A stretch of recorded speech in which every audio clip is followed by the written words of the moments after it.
I love the museum. Okay, we've already listened to. Let's see, are they okay? I know there's like some mild spoilers, but I absolutely love the commentary. Like seriously, I seriously love it. Okay, so we played Become Prey. We only got one ending, but that's fine. Now we're gonna play the sequel, Become Prey 2.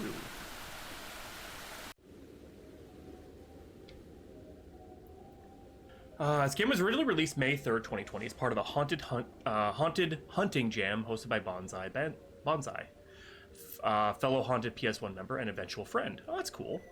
The jam ran from March 23rd to May 4th, leaving about 6 weeks to develop. Become Prey was an idea Vlad had a few years prior, but was unable to complete. So having a jam that fit that idea perfectly was a good excuse to brush it off and try again. While working on this game, Vlad would participate in another game jam that was only a couple of days long. That game, using many assets from this one, became the first Become Prey, even though Become Prey 2 is closer to the original concept. I know, right? I love the idea of it, Quarian. Oh, you're on a 10-stream streak. Wow, that's... I love that Twitch does that now. I don't know. The original release had a 4-level campaign and 2 bonus levels, while the collection version has 8 levels split into 2 4-level parts. Ooh. Become Prey 2 is about the disappearance of Barbara Jones. The game should take about an hour or 2 to complete. Okay, that's cool. Now, I haven't really gone over, like, looking at this. Like, I'll glance at it, but I won't, like, read about it because I don't want, like, spoilers, but it looks so cool. It's Barbara Jones, everybody! Proto-protagonist.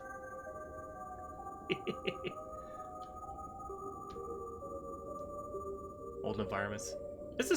I love shit like this so much. Was I using a controller last? I think I was. May as well continue using a controller.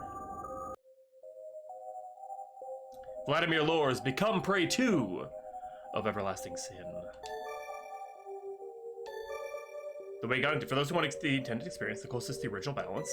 Story mode. This is for those just interested in the story. Enemies go down with ease and hit like a summer's breeze. Fuck you, challenge! For those who hate themselves, basically unplayable. Only here to give you a reason to grind. Let's go the way God intended because I'm, yeah, we're not gonna go try hard on this yet.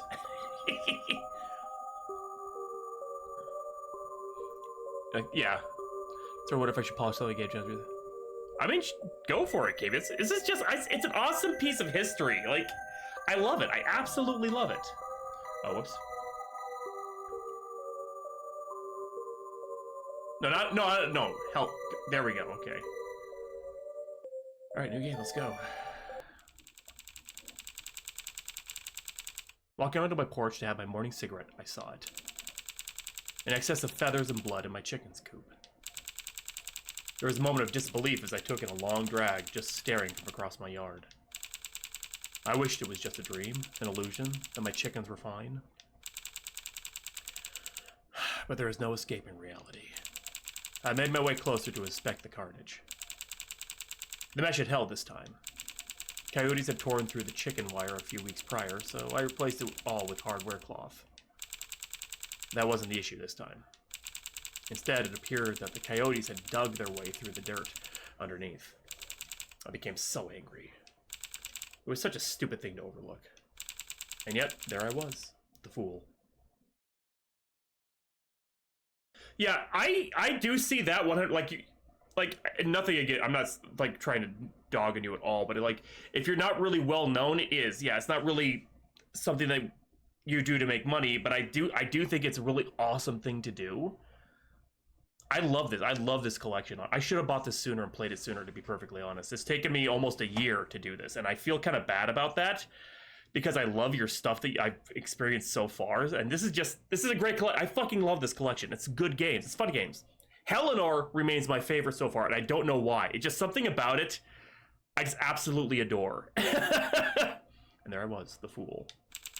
Without giving it much thought, I grabbed my rifle and stormed off into the woods, looking for blood. Oh, we're Barbara. Okay. I'm looking for blood. I should have reread that as different. Oh, no. Become Prey 2 was originally made for the Haunted Hunting Jam 2020, which ran for about 6 weeks. One thing that was really fun for me was the surprise players who played the first game got when the second one came out, because Become Prey 2 came out only 4 weeks after the first one. Where the first one is a walking sim that turns into a simple horror chase, one map, go to point A, then go back to spawn. It takes about 5 or 10 minutes. The second one had 4 levels to tell the story and a couple of bonus levels to grind out one's stats, because it was a third-person shooter and it had a whole upgrade system. In defense of my output, COVID had just started and my job allowed me to take 2 weeks off if I wasn't feeling safe. And so I took them just for the vacation of it, because I hadn't really had weeks off since I had started working at 18. So having strong pre-COVID mental health and physical health, those 2 weeks were incredibly productive. Oh shit! I'm listening to the commentary and then all of a sudden the game just starts. That's cool though. I think it's an awesome idea. And even made mention that like not a whole lot of games have commentaries in them. Oh, I can't go back further than that, okay. I think it's this, I love it. I absolutely love shit like that so much. There's another game that does it too. I forget the name off the top of my head, but I played it several times.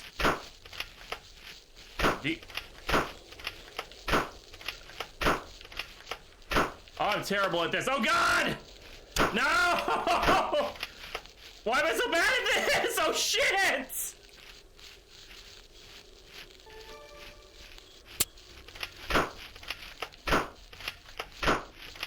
I think I should use a keyboard and mouse for this.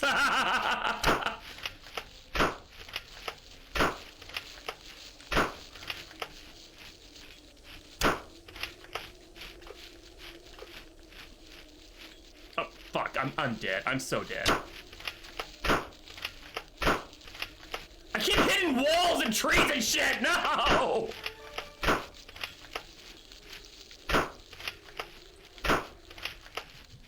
There's hell. There's hell. No! I was about to. No! No!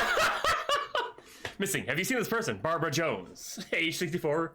Gender. Why? If you ever seen Barbara, please contact the Opossum Police Department immediately. The right to. Do I have to fight Vlad to the death? And there can only be one scenario, Rob. Okay, so I can upgrade now. Okay. Sweet. Yeah, let's fucking go. I can only upgrade one at a time? Oh no, it costs that much. I see, I'm an idiot. Okay, so damage went up because it costs, and everything costs 1,100. Oh my, I didn't get enough. No! Try again, yes. Whew, here we go, all right, let's. I didn't even notice those things before.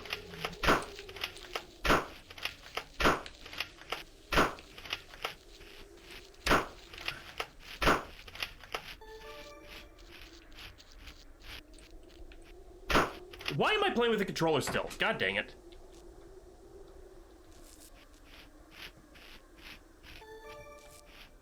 Oh, no. Actually, honestly, the controller was way more responsive. That's weird.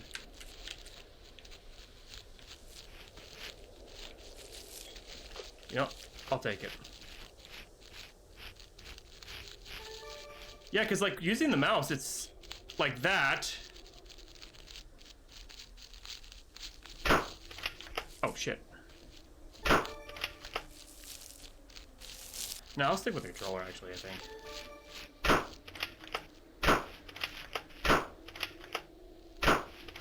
There we go.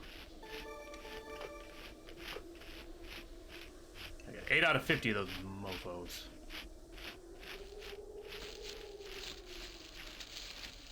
I can hear them. Yeah, we got a lot more gems this time. Oh, oh shit! They saw me!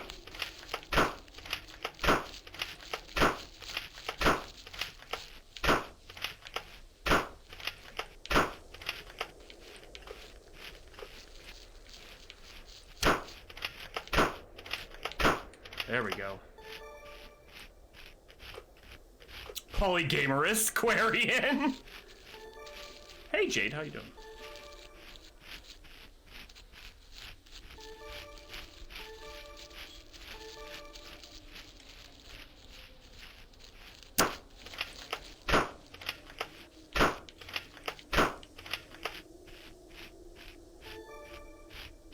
Okay, I'm doing a lot better this time now. I'm starting to understand them. I know how they function, how they think. I know how they funk. I can't talk. Oh shit, I hit the wall. No! Oh fuck. No, no! Barbara, no! No! Go, girl, go! Oh, come on.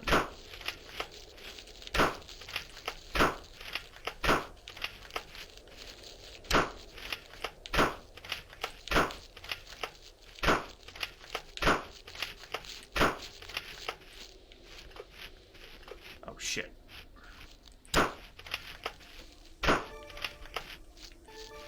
Oh, there's another. Oh, shit. I was like, oh, look, another commentary. I have to go get it because.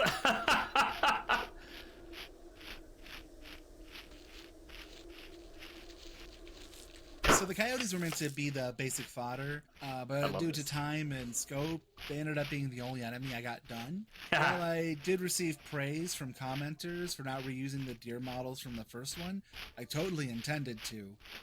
Just the scripting I did for the coyotes AI was a bit specific to their rig, and I struggled at the time to copy that over to the deer monsters. One fun tidbit I learned after making this game is that it's really hard to genocide coyotes because they essentially like do a census and scream into the night to know how many pups to push out in a litter. I don't think that breaks the story for Barbara not to know that, just because she's so mad she just wants to kill. It doesn't really matter if it's effective or not. It's really hard to genocide coyotes. What the fuck? I love that little bit of information there. That's where we started, I'm pretty sure. Yeah. Oh, there's the one I was looking for. Oh, yeah, see?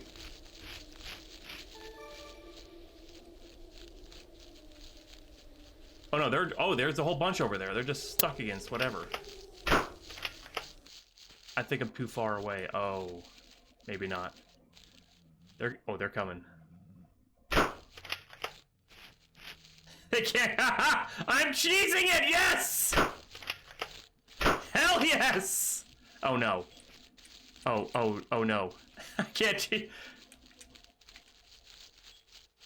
Oh, got that one. Okay, good. In case I fall, at least I won't immediately. No, don't move! Let me cheese you, God! No! Shit! Oh, fuck, I'm dead. Here we go!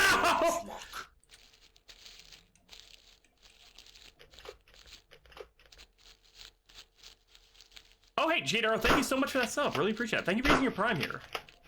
Very appreciative. Thank you. Very generous. Okay. Good Lord. This is hilarious. Okay, there's only 11 left, I guess. Okay, cool.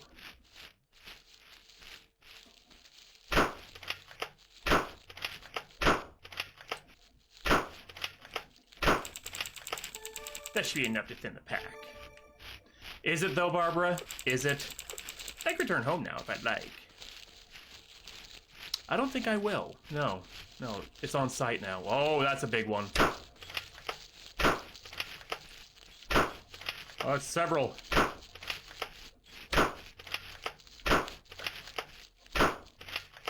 That's a red gem. I gotta get that red gem.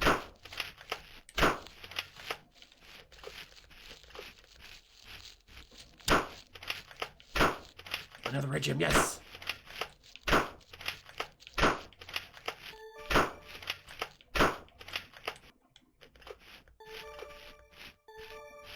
Nice, okay, cool.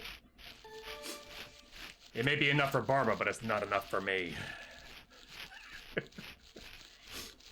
Let's go. Barbara's a terrible shot. Not me, though, I'm good. Oh shit, where'd you come from? What the? You little shit? Where were you? I hear them.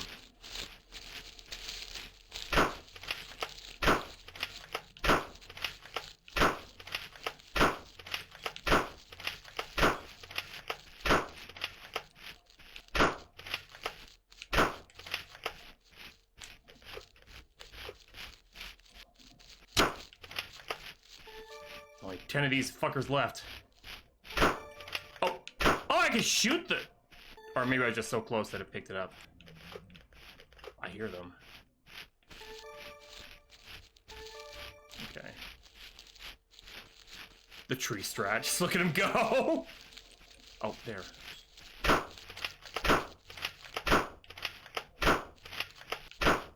there we go.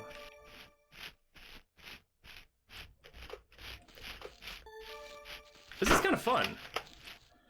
Okay, I thought I did. I thought I shot the bullet and it picked it up. I wasn't sure though. Okay, that's cool. Oh shit. Oh, the ground was freaking me out there because the textures were wigging out a little. Oh, God damn it.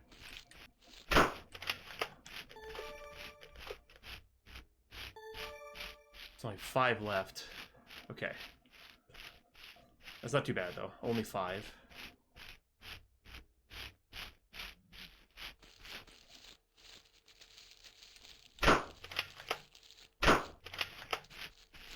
Oh shit. Oh shit. Oh shit. Shit. Don't kill me. Okay. Only 3.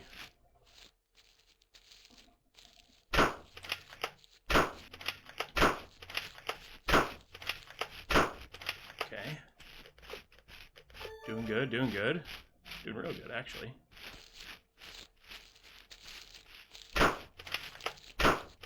Okay, there's only... Yeah, we got them all! Yeah! I'm only happy in-game. I do not condone genocide whatsoever. Sweet! Way to go, Barbara.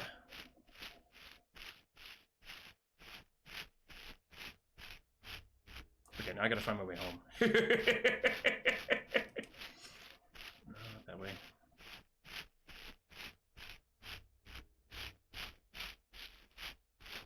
Oh, there's a health.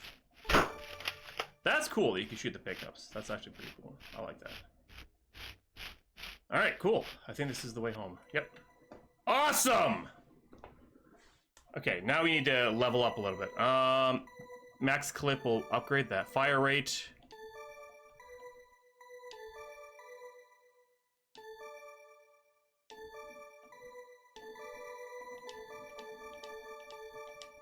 Okay, I think, yeah, there we go. Respec gives all that back. I could put it all just into damage. Now it's be fine. Next level, let's go. After a long day of trekking through the woods, I returned home to relax. Late into the night, my dog, Jebediah, begged to be let out. He seemed to have more energy than ever before in the 15 years I had had him. As soon as the door opened, he took off into the night. It wasn't like him to do that. I screamed for him to stay in the yard, but it was clear he wasn't going to listen. I grabbed my rifle and went after him. Following his tracks, I was led to a path littered with giant coyotes. Sneaking around them would be my best option. Press control to sneak. Oh, what do I press on the controller?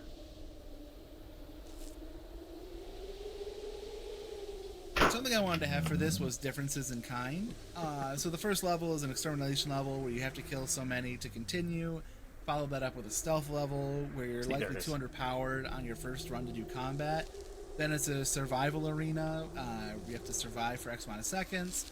And finally, a boss fight. For this remaster project, I even added a wave-based survival. So instead of just surviving for X amount of seconds, now you survive wave after wave. And it's an endless mode, so something to really test your mettle against for all the upgrades you've been buying.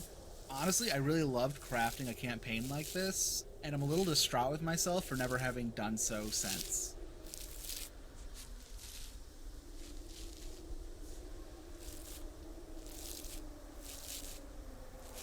Let's pick it up with gems.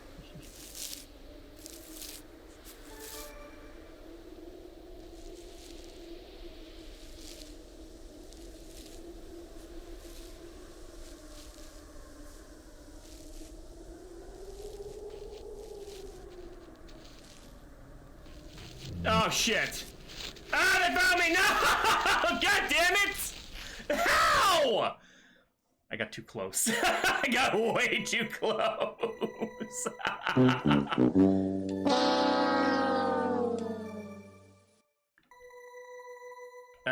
Try again, yes. Look. How am I supposed to... Oh, I think I know. Yeah, you're right. Maybe I have to...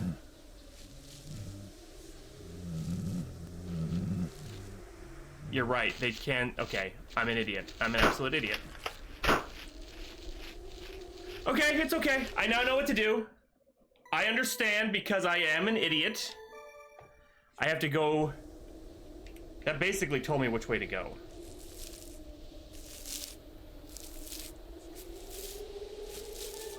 Okay, so I thought, erroneously, that I could just... Sneaking was all I had to do around them. No, I have to find a path where they won't actually see me. They're on alert now.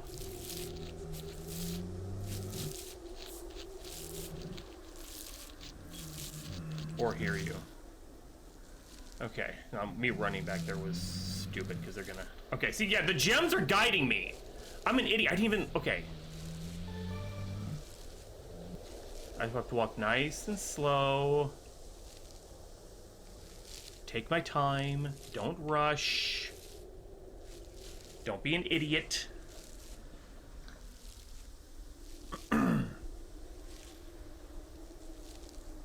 I do like that the gems come back and they count towards your total even after you die. I could just completely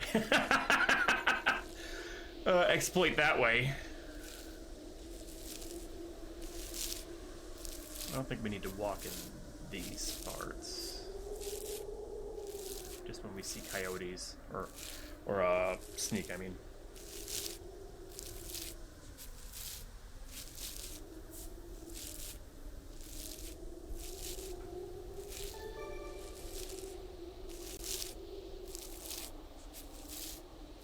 Oh shit. Wait. Oh jeez. Okay. Nice and easy. Follow the gems. The breadcrumbs are there. You completed via combat. Oh my god. That actually, you know, that's not a bad... Because I've got 14,000 now. Like, holy crap. How much are the yellow ones worth? Jesus.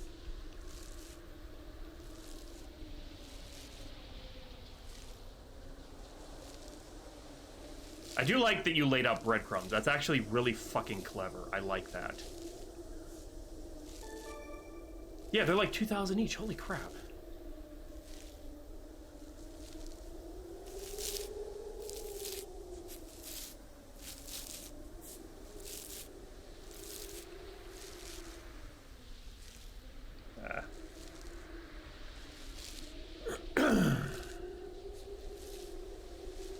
Gotta prep. Oh god. Yeah, that's right, because that's the arena one, as you're saying in the commentary. Oh, so like 1,100 it looks like. 18,970. Maybe? I don't know. I can't add. 24, 110. 26, 818. So they're worth 2,708.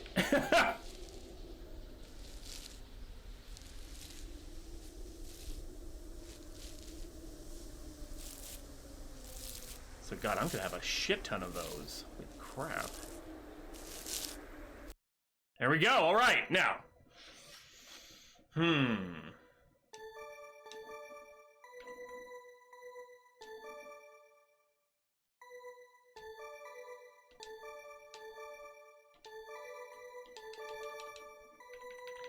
Okay, let's go for the next level. Hey, Dora, how you doing? As soon as I saw Jeb, I ran to him.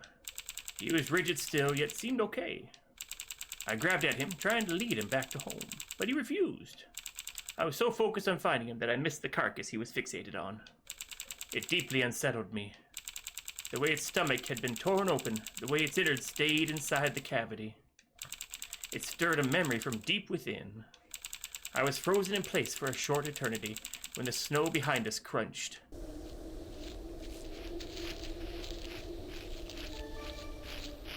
Oh shit. I was like, oh, hey, cool. Wow. I missed every shot.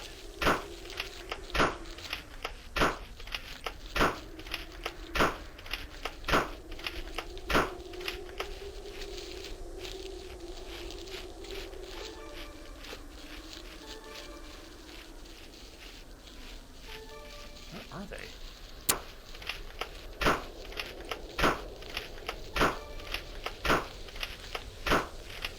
Even though I had a very set answer for what was happening, I thought it was interesting that to players, it was unclear if this was supernatural or just happening in Barbara's head. And I, since hearing this, have tried to be vague about it, because I do like leaving that room for interpretation.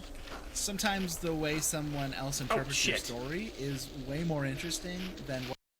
No, the commentary! Shit!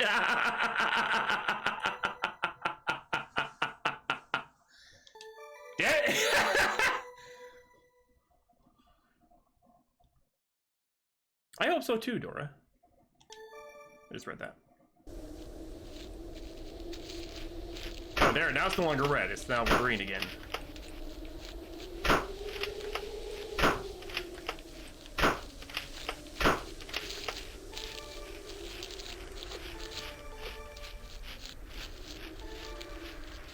It's Jeb! Jeb, what are you doing, boy?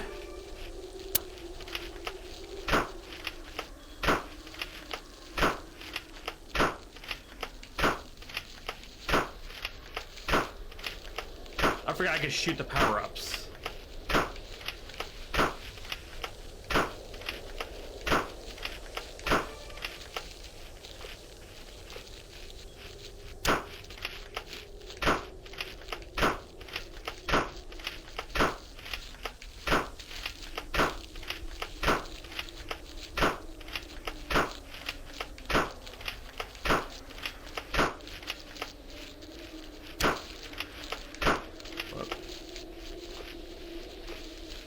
Run, Barbara, run!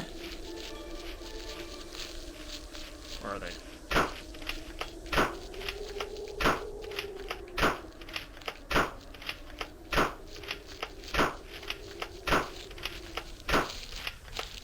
Even though I had a very set answer for what was happening, I thought it was interesting that to players, it was unclear if this was supernatural or just happening in Barbara's head.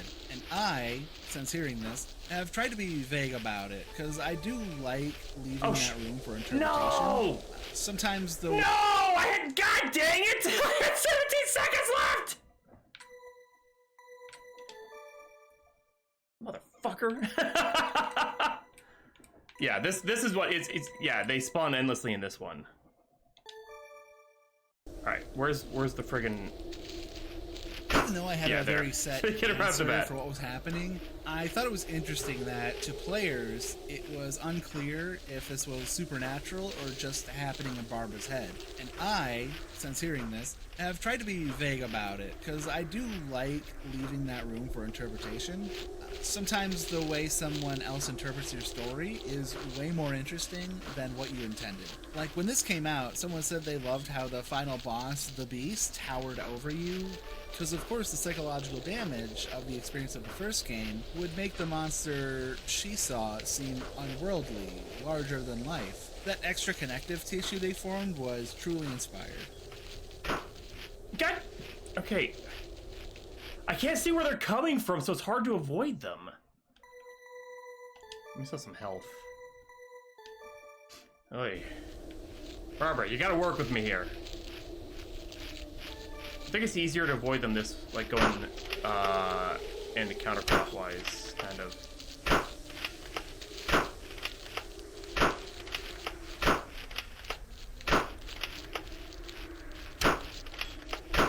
They seem to be coming, yeah.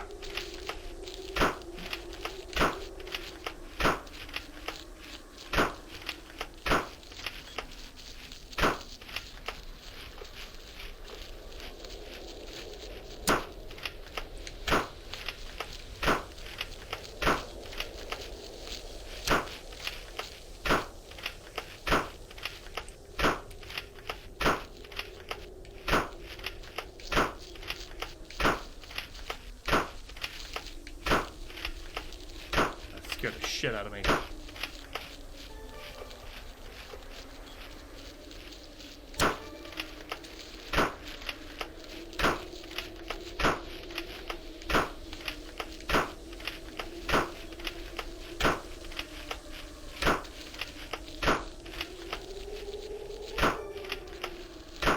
Shit, no, come on.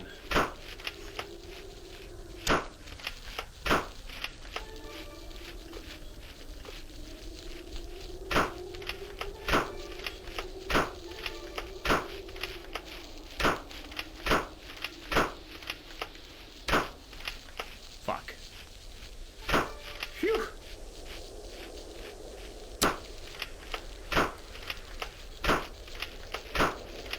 Even though I had a very set answer for what was happening, I thought it was interesting that to players, it was unclear if this was supernatural or just happening in Barbara's head. And I, since hearing this, have tried. Oh, okay. Phew! Oh my god! Next level, let's go! As thunder cracked through the forest and those monsters ran back into the woods, I was left battered and beaten. My eyes shot over to where I left Jeb, but he wasn't there. I hadn't seen him run, and there weren't any prints moving away from where I left him. He had simply vanished. My heart hurt worse than my wounds. I was left confused, panicking to find my boy. Another tree snapped in the distance. Whatever it was seemed to be moving closer. It finally hit me as I became aware that the moon was gone, and the world was now bathed in red. With a third pop even closer, with no time to think, I bolted in the opposite direction. The original played in 240p 4x3, which is chunky enough that the low-res 2D image that made up the beast worked really well. But when playing in 1080, it ends up kind of just looking like what it is, a flat image. Which I suppose is forever a problem when upscaling old games. Things that were crafted for very specific resolutions don't always transfer well when bumped up. So ultimately I decided to replace that 2D image with a 3D model. So now it looks great at all resolutions. It's something I really love about vertices, is that it just looks good. They can be as chunky or as clean as the resolution demands of them. Go, Barbara, go! Red is the blood of those doggos. The coyotes. It's so cool.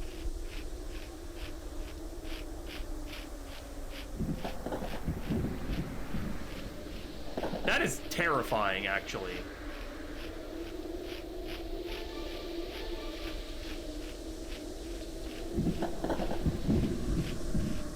Phew!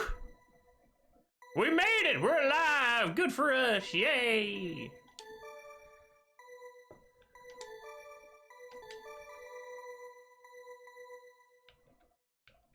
Go over. There we go. Just barely I made it into the mouth of the cave.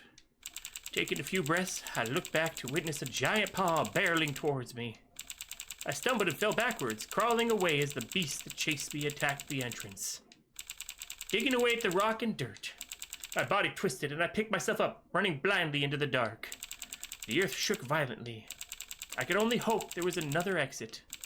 I felt around the cave, inching through. Hours, days. No longer do I think I'll find a way out. There is only pain in this dark, cold void. If only I had been stronger to defeat that beast. Perhaps things could have been different. No! Crap! Thank you for playing. Bonus scenario unlocked. What? Survive. Boss. Survive.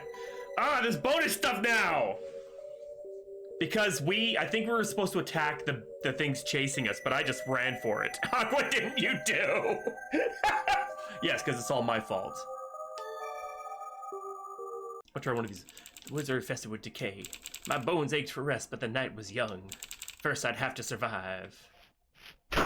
Whoops. I was building the game one level at a time, kind of feeling out the story as I went along. I had just finished level 4 and was brainstorming what I wanted to do with the cave level, as the original end of level 4 put you in the cave with a collapsed entrance. But the deadline for the jam was fast approaching, and I probably only had one more level in me before it came. Oh shit. So I decided to end it on the boss fight because it was this big moment and it felt like a good place to stop. But I also had more zombie coyote variants for the player to tangle with, and an upgrade system, so I took some of the old maps I had, Become Prey's map and the first level of Become Prey 2, and filled them up for a fight. The original balance had it so that players probably couldn't kill the beast on their first time in level 4, and the bonus levels were a pretty good way of getting a lot of money fast, and so it all just sort of worked out. In this remake, though, I added a little story of Barbara going back home and making her last stand. I've been... Damn it, we missed the end of that one.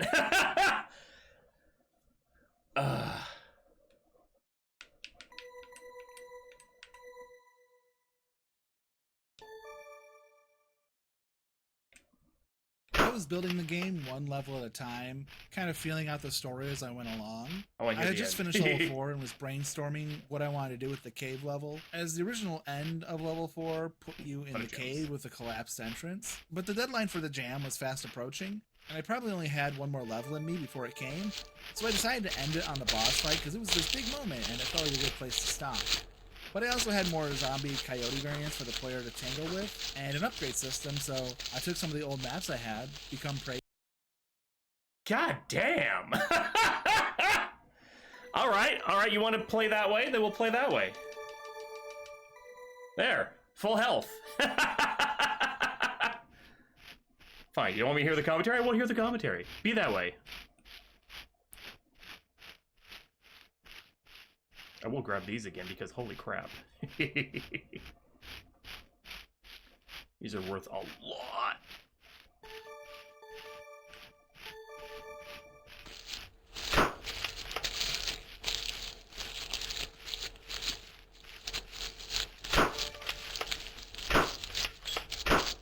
Oh, these guys are huge. I need more damage. That's the only way I'm gonna do it, I think. Yeah, see, yeah, I just make myself so tough they can't possibly stop. Holy shit, it's the mother load! Go, go, go, Barbara, go! Shit! No! No! No! They're right there! Oh, I can still shoot as I was going to... Greed. Oh, shit. Are you serious? Unless they were like doing it on purpose, like a challenge for themselves, that is the dumbest thing to do in the world. Like, holy God, yeah. Now I see the importance of upping my health all the way. Like, holy shit. few more things of this, and I'll be. So I love the fact that you keep your upgrades between different challenges. Like, now one thing I'm curious about: does it stay that way, no matter the difficulty? Or does it, like, each difficulty have its own Barbara stats?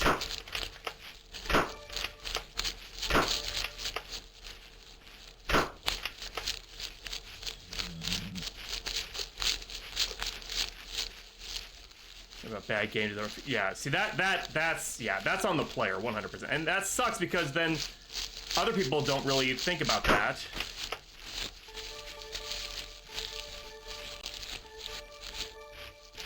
Got them all, yeah! Get fucked. That's awesome. That's actually really awesome. I like that. All right. I wonder what the max is for...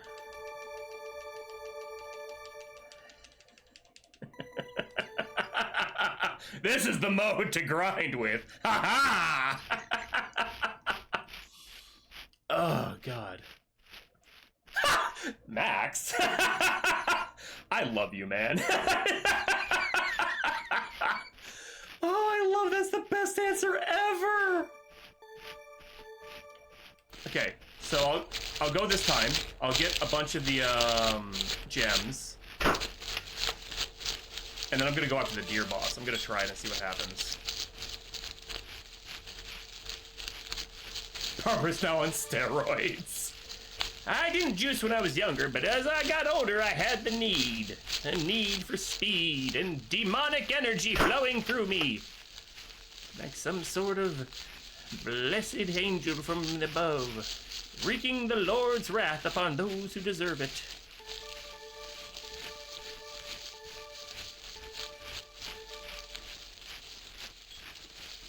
Demonic energy. Oh my god, this is meth. Barbara's just grabbing meth in the woods. Oh my god. These magic crystals from the guy down the street would sustain me through the night.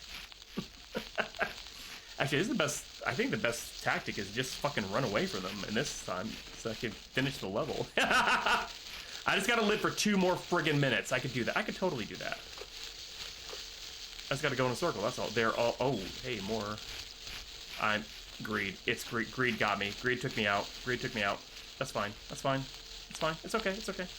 I'm just a caution. We're okay. We're still okay. See, look, there's a health thing. We'll be fine.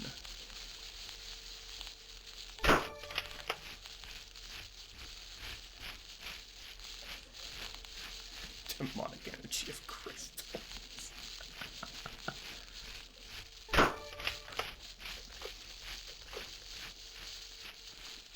Oh my god, yeah. I'm just gonna run them all in a big circle. That one tree? What the hell? Oh shit! That was not okay. Oh my god. They were supposed to, like, cut me off. What the hell? No! But I have so much health it didn't matter. That's awesome. Okay. Oh, I fucked up. No, I didn't. Okay. I thought I was going back up the path I went where there is no exit from. Okay, we should be fine. We're okay. We're okay. Way to tank the horde. I just 47, 46, 45. Yeah, we could totally do this. We're okay. We're okay. I just gotta keep going straight.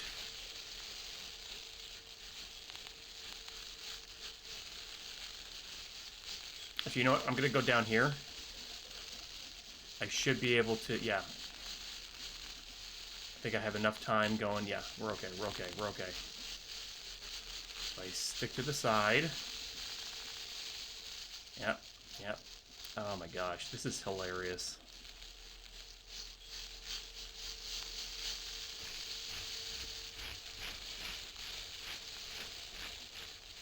Oh, we did it, okay. Yes, yes, yes. Fuck yes. Barbara, you absolute golden god. Whoo! Boo! Dara! Welcome to the tomato sauce dimension cheddar. Oh my god, that's so awesome.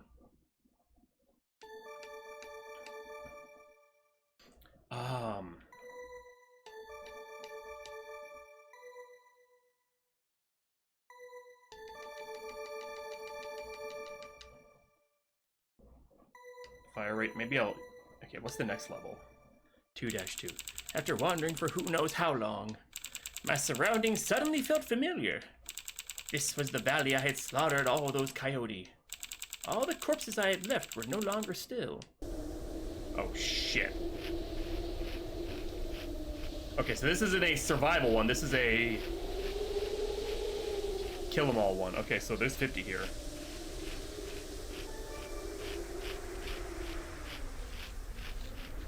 Left one corpse.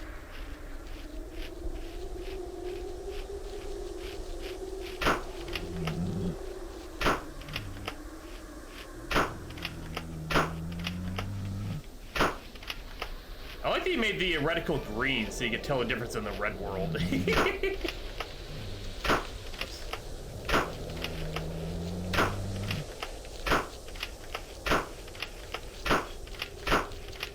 I can just hold the button down. Sweet. I didn't even realize that. Oh my god. I've been doing it manually this whole time. Like an idiot. I am death, destroyer of worlds.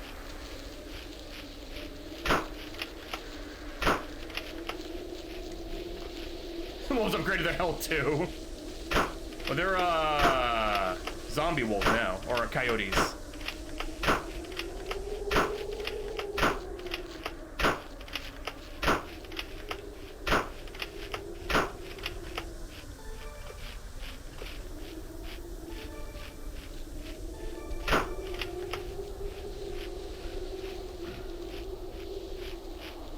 Okay, I take it back. This may be my favorite one now. Just because I can upgrade Barbara to god-like levels. Helena was good too. Cocaine bears. God. Whoa, whoa, hey, easy there, buddy.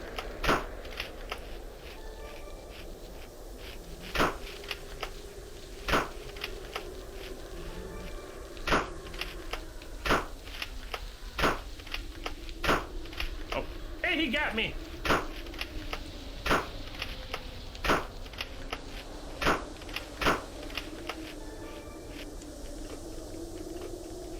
Become prey 3 cocaine bears.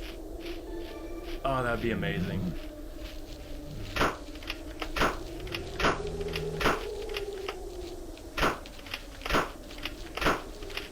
I like, to talk of one of your other games, the Lhore, at the end when you do the secret level thing, and the guy, like, kind of rushes at you and you think it's a vampire, and then you put it, he's just touch-starved. He went in for a hug. It's just so goddamn cute. I love it.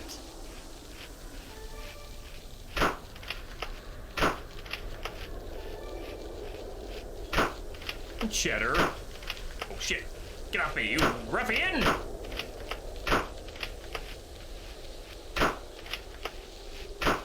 Shit. Good thing I have a crap ton of health.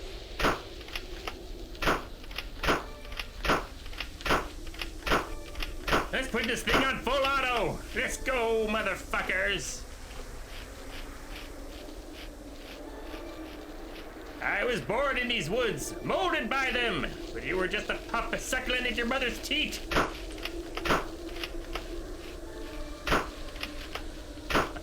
I don't know what's wrong with me.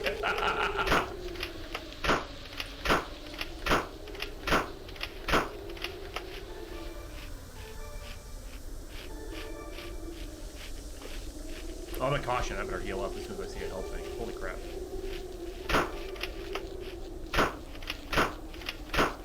Oh, hey. How fortuitous. Okay, oh, there's one behind me.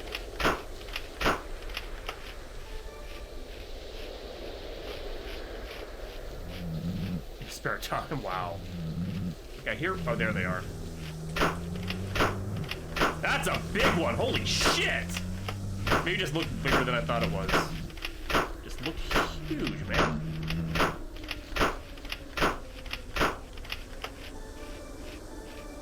Maybe I should up the rate of fire one and like the amount of ammo and clip, because I can just full. Ah, yes, the fully automatic hunting rifle.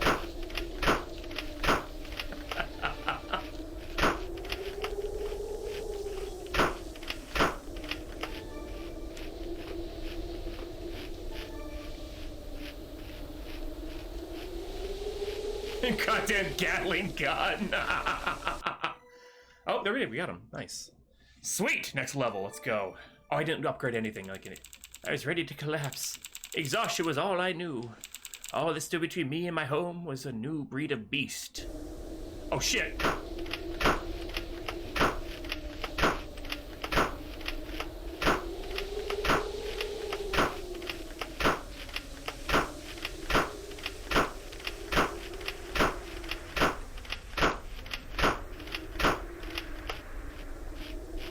Okay, whoa, they hit fucking hard. Holy shit.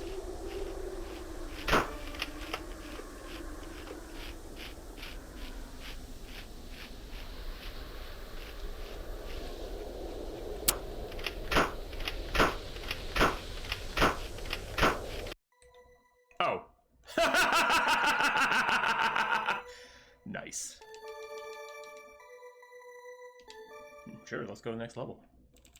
Inside was just as I left it, and yet there was no warmth. Even after lighting a fire, I was left chilled. This house was no longer a home, but it would suffice as shelter. At least, so I thought. Hours later, was startled awake by something crashing through a window. My rifle was still in my grasp. Turning the safety off, I blindly fired at the intruder. A mangled coyote corpse slumped to the floor. Outside, I could hear more circling the cabin. This place was no longer safe, but I was too exhausted to run. This is where I made my last stand. When I was working on this back during the jam, I initially planned to have still shots for every line of text to give the cutscenes more than just prose. But Barbara's Home was giving me trouble, the model. It just didn't feel right at the time, so I just decided to drop it. But now with more knowledge and time, I made the home, and I made it the final level. No, That's I still cool. elected not to like put stills for the cutscenes, just because, like, you know, I guess a preservation sort of thing. But also, like, I don't think the images would add enough for all of the effort to do that at this point.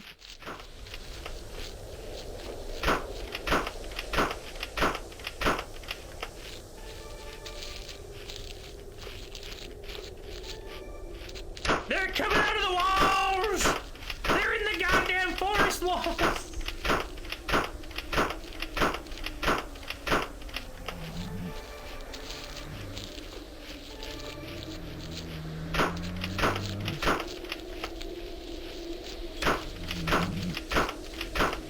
Yeah, those ones are, they are bigger. I was not losing my mind. Okay. Oh, they all got me. Whoops.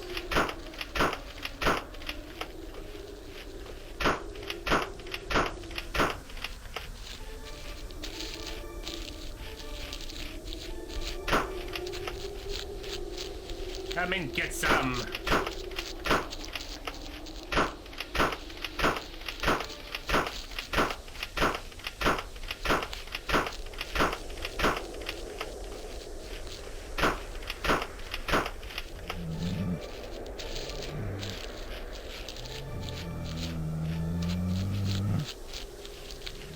Where are all the purple gems? I gotta go back to level 2.1. Grind them out a bit.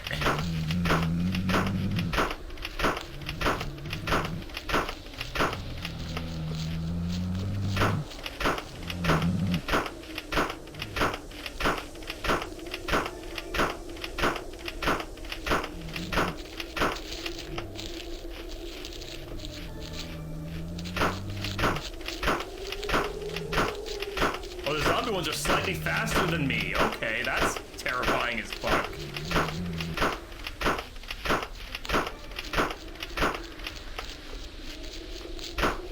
Oh, I get points for just killing too. Okay, that's cool. I didn't realize that. What an idiot. I didn't even realize that that was...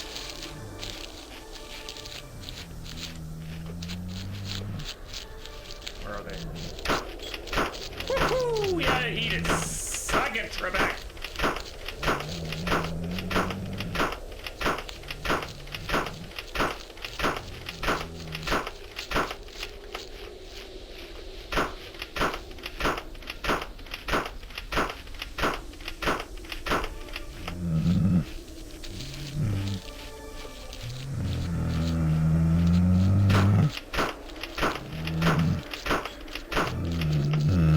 Oh, easy there, get off my junk.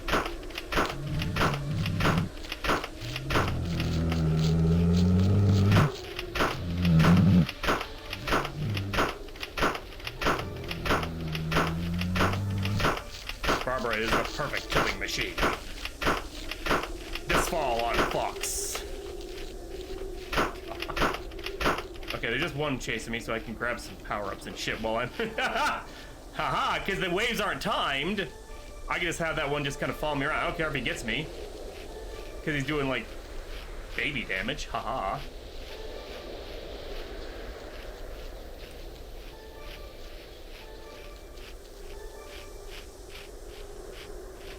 That's a lot of puppos.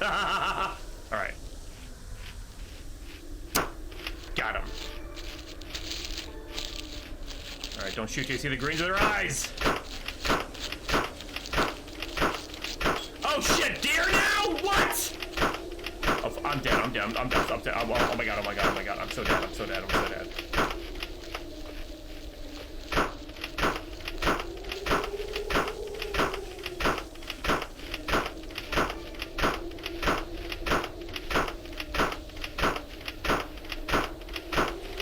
Oh, yeah, the chicken coop fucked me up!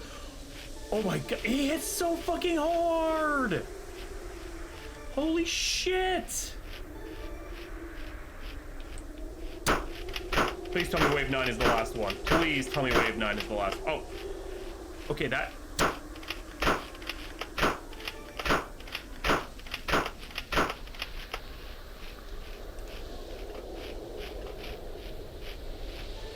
Dude, it's like a fucking Terminator woodland creature. Like, what the actual fuck?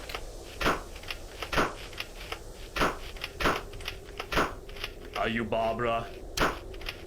Fuck, what's her last name? I forgot. I don't know. For the joke, are you Barbara Connor? Oh my god, that wasn't the last wave. I'm cooked. I'm cooked. That's it, folks. We're done. This was fun. There's tuna! Fuck me! No! Okay, there's a health on the ground. That's good.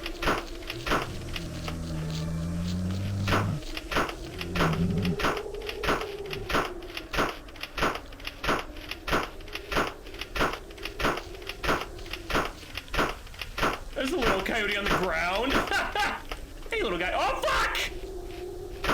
I lost concentration for a second! Never stop moving, Barbara. Never stop moving! Oh my god. Their dear leader. I know headshots do more damage because more blood shows up. That's what I'm assuming. That's what I'm hoping, at least. Okay, that's one. Oh my god, Barbara, hit a shot! Oh, fuck me! I got caught in my house! Oh yeah, there we go, Barbara, there we go, yes. That was good, that was good. Lots of nice headshots, clean. Yes! Get fucked! Okay. Oh, it's endless, okay. I see, so just basically go as long as you can. That's cool.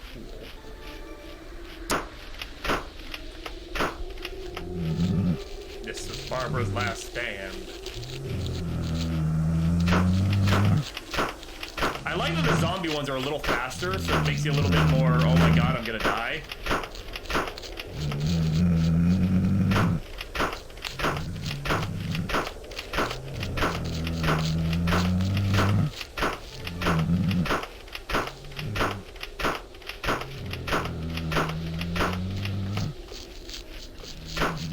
Get help. I'll be fine.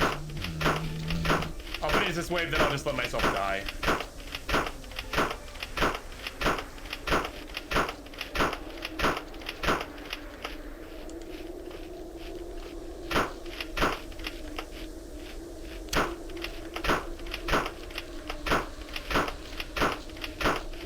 Oh my god, hit the...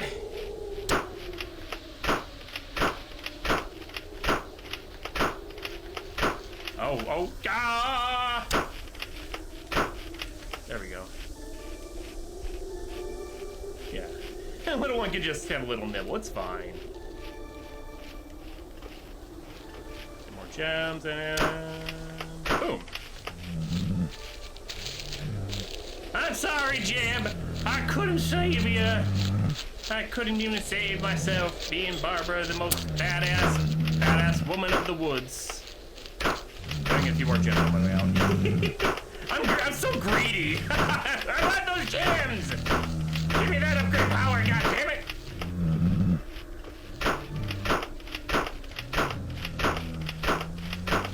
I'm like legitimately cooked.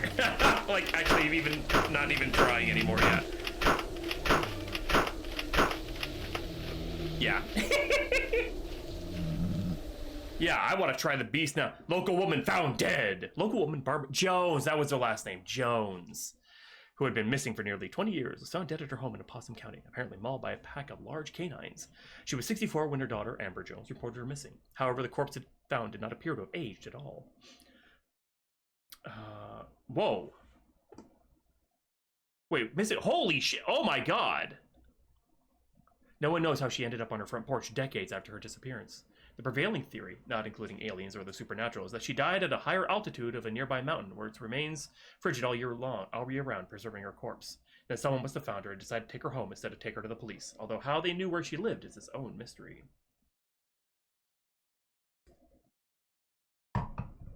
Alright, I feel like I should just max damage for going after the... friggin... Okay. Boss, let's fucking go.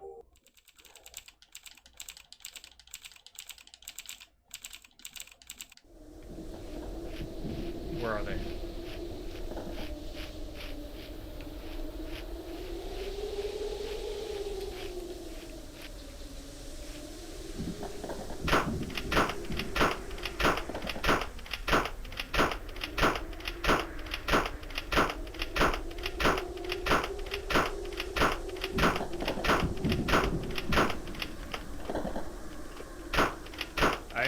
have to move. Yeah, it's it's kind of coming up on me.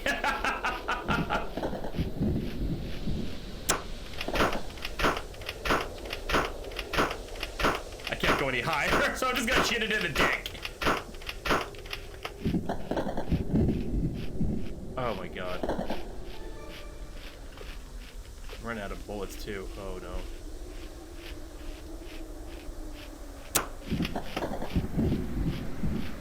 Wood cheddar.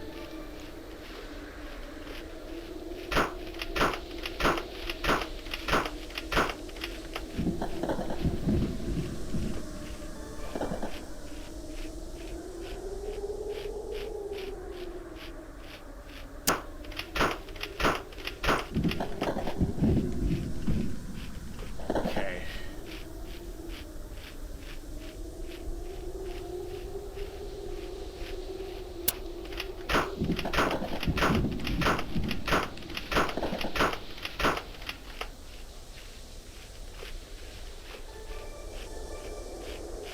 Right at the end, we gotta go for it now.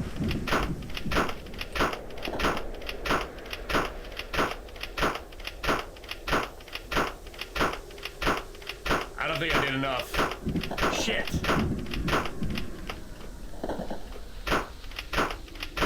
Fire in damage. Who needs help? Yeah, you're right. Yeah, you're right.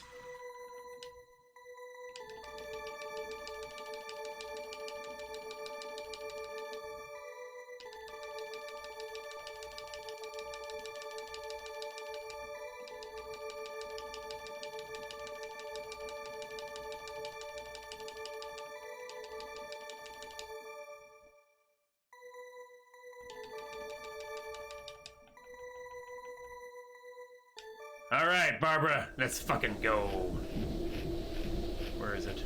I keep getting caught on the trail. Okay, there.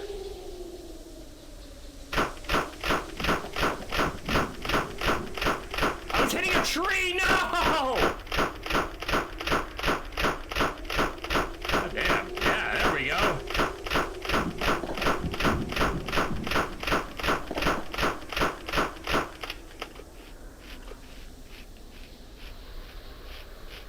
Fuck, I was hitting a tree for a lot of those shots. Oh, did I put the wrong... Oh, no. Why didn't anyone say anything? Fuck, I do that too often.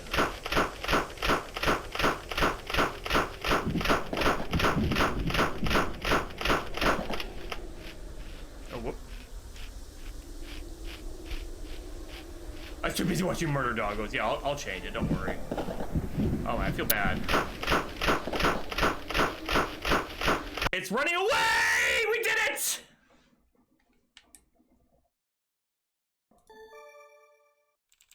That beast retreated, but the nightmare remained. I've been wandering these woods for...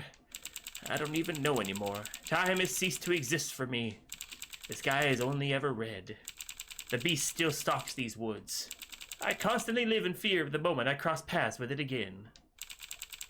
Will I be as lucky next time? Ending A. Oh, that wasn't even... There's more endings?! What?! I'm guessing it has to do with difficulty. No, don't delete my save. That's so cool. I love that! Oh, that's so awesome. I forgot. Let me change the name of the game real quick. Like an idiot, I left it as the game we're playing last night. Like a moron. Just the 2 and the bonus. Okay. Okay. Because it said ending A, I'm like, oh my god, is there an ending B? That's awesome. That's still awesome. Ah. Become Prey 2 for comparison. I like that. Shoot, what game was it that did not have... I remember us talking about it last night. I don't know, was it this one? No, that one had it. One of them did not have the little entry blurb when you're like checking out, oh hey, what's the, what about this game? It was this, yeah, this one. It didn't have like a little blurb, hey, here's about the game. This was released in blah, blah, blah. Yeah, this one was missing it. And you knew exactly what I was talking about. I forgot. Okay. Did we already hear this one? After getting sidetracked with Changed, Oh, yeah, Madvent we did, 3, and Make Beautiful, I have about 2 months before Madvent 4 production starts, which will be tight, but should be enough time to finish polishing the collection, as it was. However, it dawns on me that 2024 will be the 10-year anniversary since I made the decision to start making games as my main method of storytelling. Before I commit to this pivot, though, I feel like I should include a version of every complete game I released, which means remaking No Strings Attached and Eleanor. I take a week to build my essential systems, and it ends up building way faster than I thought. Very quickly I realize that I have something with legs building up, so I keep going with it until Madvent 4 starts. But at that point, I was essentially committed to making Vladimere's Lhore a 10-year anniversary collection. So I finished up Madvent 4, and it's the start of 2024. I now have a very long road ahead on Vladimere's Lhore, but it's taking shape. Decide to reduce my hours at my day job so that I have more time to focus on Vladimere's Lhore, which turns out to be a great move as it allows me to start and finish Eleanor in 6 weeks. That's cool. Overall, I had 6 games really the collection: Madvent 2 and 3, Changed, Unbound, Madvent 4, Make Beautiful, and then the remakes of Eleanor and No Strings Attached. It's the end of July when I finish up all the games in the collection, leaving me basically 1 month to make the museum. It's very clear that I'm not going to be able to finish the museum at the pace I'm going, so I pushed back the release. And I'm hoping that turned out to be a good move, as a lot of heavy-hitting horror games chose to come out in September. It was a packed month. To be fair, October was packed too, but that extra time allowed me to finish up all of the exhibits and really give, like, one last layer of sheen on everything else. Yeah, we listened to that one yesterday, but still, it's good to hear. I like to listen to it. Alright. What a Wonderful Life. This game was originally made for the Haunted PS1's first Madvent calendar, which released December 1st, 2020. Vlad was invited to work on the collaboration in September and spent the following 6 weeks putting the scene together. What a Wonderful Life is about a person reminiscing about the tragedies of their life while lost in a freshwater sea during a blizzard. The game can last anywhere from 5 to 30 minutes. I think we've played this. I can't remember. I don't know if I played all the first Mad. Okay, so I'm completely unsure here. You're not the person who started Madvent. I thought you were. I'm an idiot. I've been saying the wrong information for so long. Oh my god. You're invited. Okay, because like Bitey and all that like seemed to be such like a staple of Madvent. Oh my god. I'm not a very common. Okay. When I think of you, I think of Madvent. Or when I think of Madvent, I think of you. That's how it's just in my mind, 100%. Because Madvent 2 and 3 is when you really started to Freshwater Hellboat. Yeah, I don't know if I God, the Haunted PS1 demo disc is just awesome. I love that shit so much. Play day 3 of Madvent. That takes me back. Yeah, I don't know if I know for a fact I did not play all the games in the first Madvent. I'm pretty sure. There was one that I did, or maybe it was a Haunted, I don't know. There's a couple of Haunted PS1 things I didn't play every game for, so. Exit, action, flashlight, zoom, move, look. Okay, cool. Let's get on. Another day lost. I no longer remember why I'm here. Oh. Something I didn't anticipate was a player's natural curiosity to interact with everything.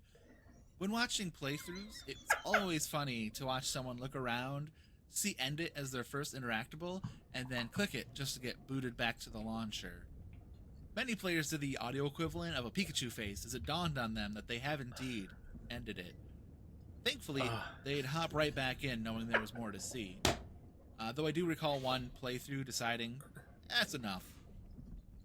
In this updated version, there is an animation that makes how you're ending it a little bit more explicit by showing the character eat a bunch of sleeping pills and then chasing it with beer. Oh, God. As that was a note I had gotten from several playthroughs of just like not understanding how they were ending it because they wouldn't see the pills or didn't really click that, like, you know. They willed it. Originally, this was the only ending, and I liked how ambiguous it was because, yeah, maybe the character dies or maybe they wake up with another day lost and repeat the game again. The new ending is a little bit more definite. Whoops! I meant to zoom! I hit the wrong button. Achieve an ending. What a wonderful life. Yeah, I didn't play this one. I never played this one the first Madvent. Wow. Alright, right back to it. I do love games that immediately give you the option to... Okay, for some reason the zoom is not... Oh, now it's working on the control. Okay, I thought it was both buttons. It's just this button. I hit the right click and it basically acted like inactivate. Flashlight is F, yeah. Okay. Look, move, look, mouse. Cool. You can do it, Phoenix. I have faith in you and your computer. Remember? So initially we were told that these dioramas didn't need names. They were just going to be referred to in the launcher by their day. So we just called it December 3rd. The day I picked out because it was my mom's birthday.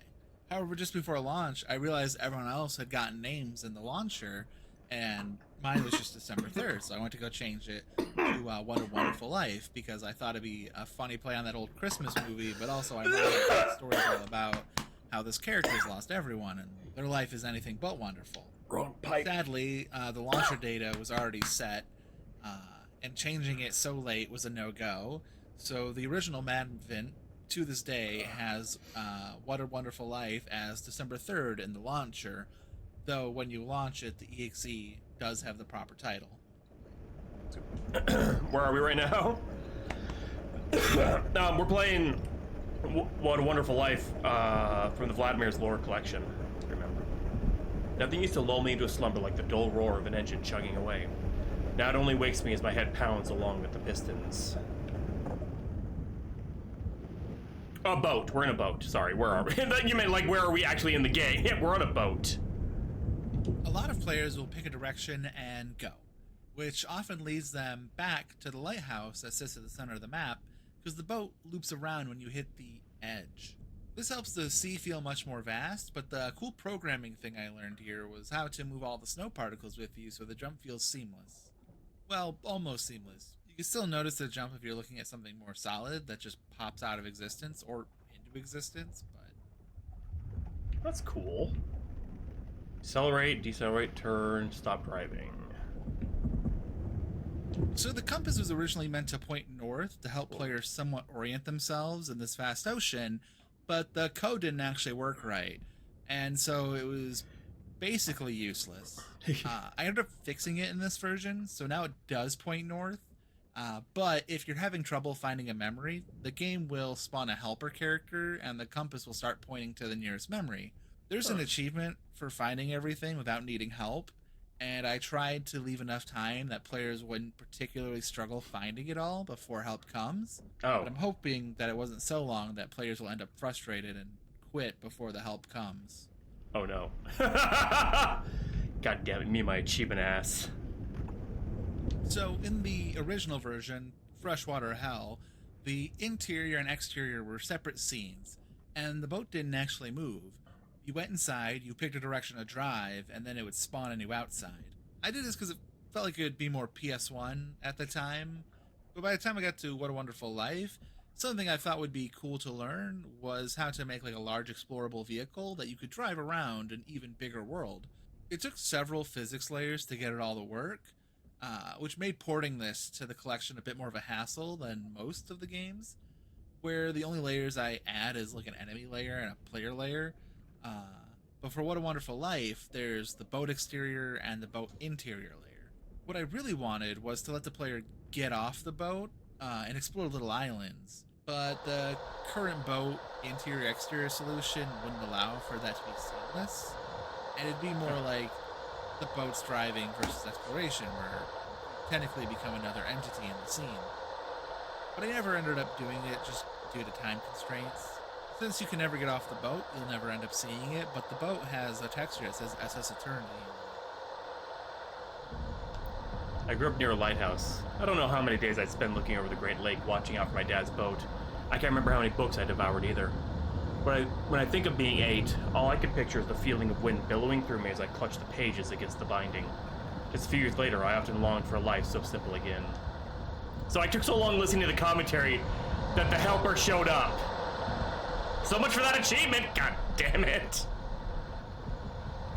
What a Wonderful Life was heavily inspired by that one video of a boat on the sea in heavy snowfall.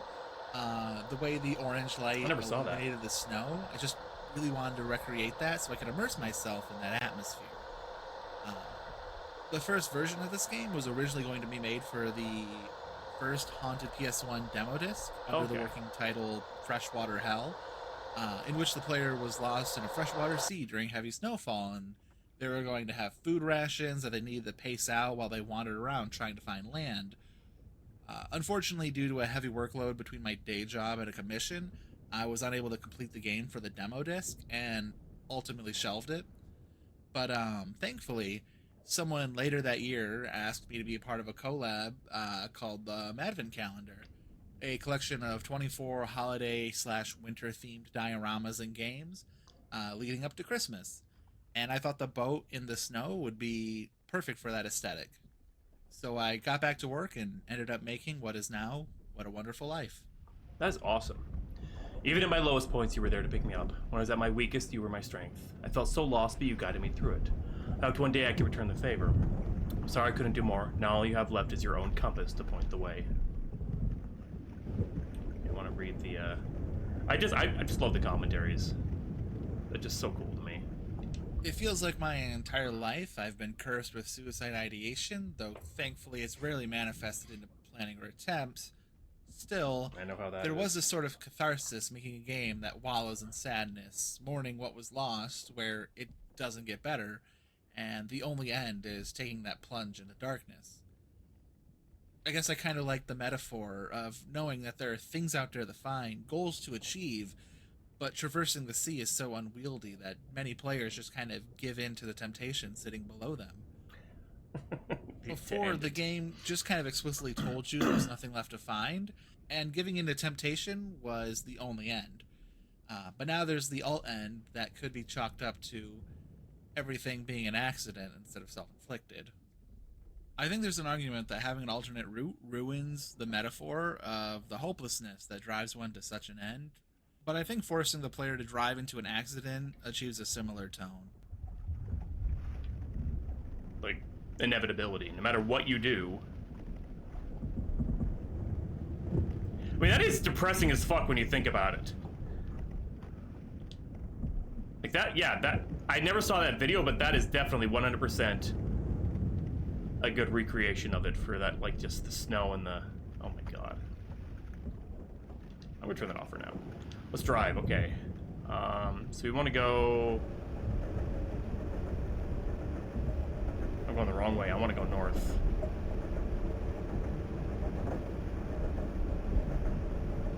Oh, whoa, I win. Okay, there. Okay, there we go.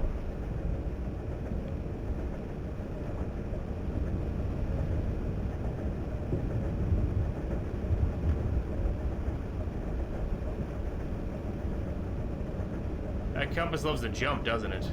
There we go, okay.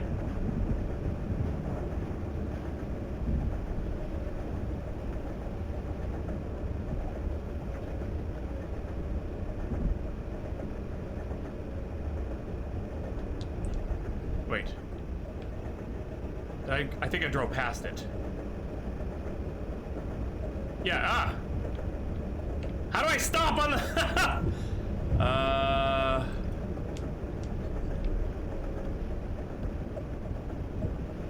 Oh, decelerate. There we go. I went too far. I went way too far. Oh, no. Okay. I think yeah, I'm getting it.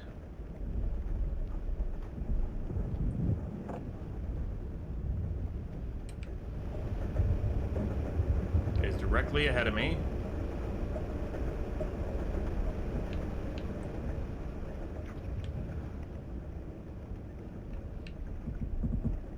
Maybe I do need the light. Yeah, see that? Oh yeah, now I can see. Someone didn't get their boating license. So do I just drive into it? No, There we go, remember. I know we're all on a slow march to the end, but it's torture to know the love of your life will meet theirs so much earlier than you. We're so selfish. My husband spent his last weeks of his life just trying to console me, to tell me it would be okay to go on, that I had so much more life to live, so much more life to give. He'd accepted his fate almost immediately, and I still haven't. I miss him so much. Holy fuck, man, that's dark.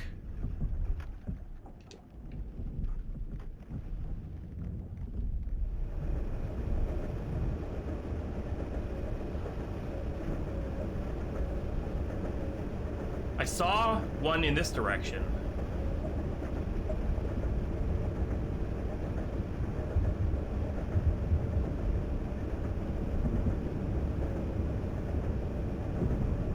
Okay, let's see here. Is it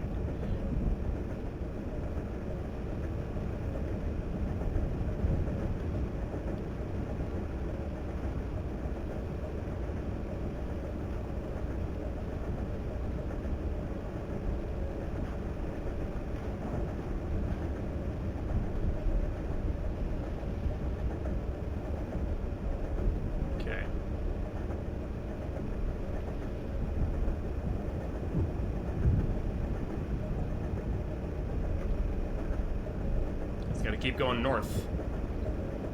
I hope.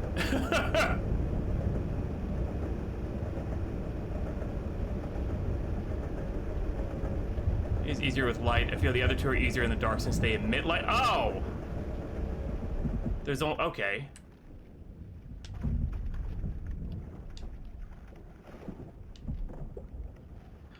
Oh my god, I see them there.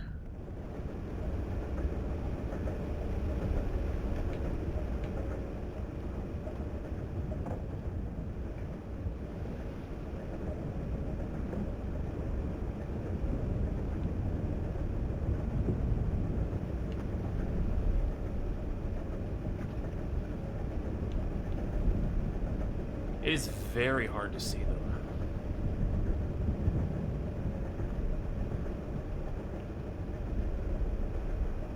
But here we, okay, yep. We are in the memory.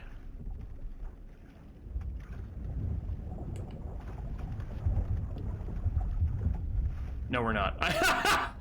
I was so close to it! Almost there.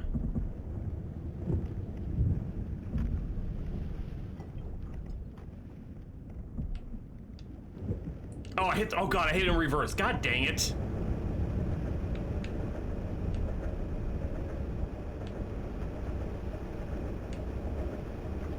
Oh, the boat is so hard to friggin'...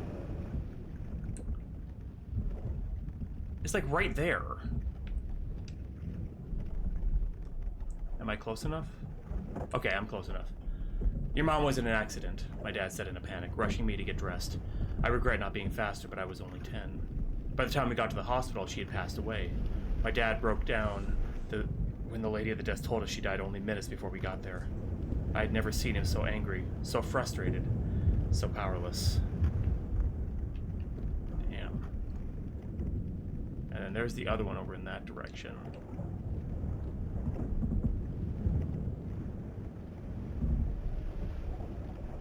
That's the lighthouse, never mind.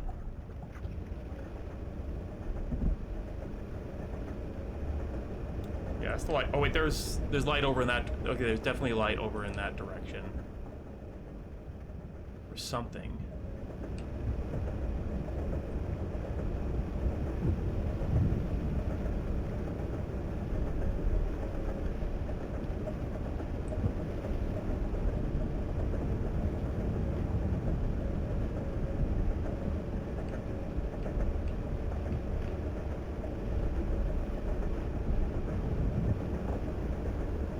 Oh, wait. There's light.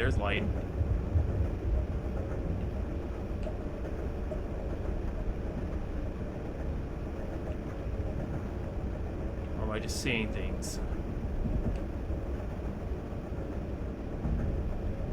Feels like there's something there.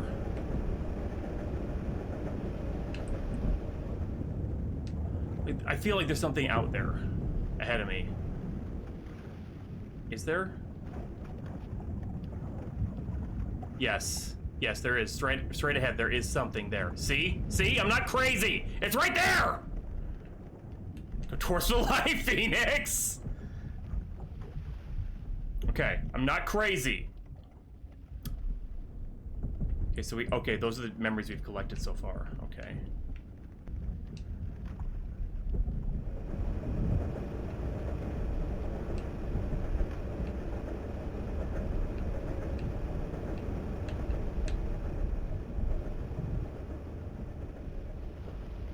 Okay, I don't want to overshoot it, so I'll just go...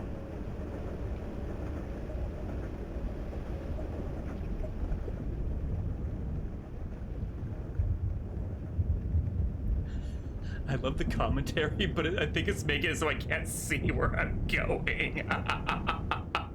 Welcome back, Dora. Oh, we're so close. Oh, it's right there. It's like right... Okay, I'm gonna turn off the commentary. Just for... so I can see a little better. Because the one is just like right there in my viewport. Like right in the front of my view. Okay.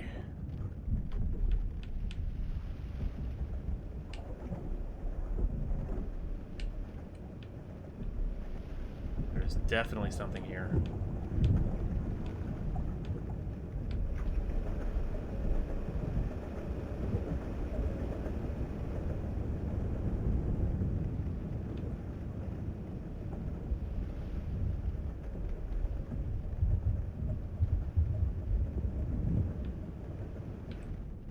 Am I close now? There it is.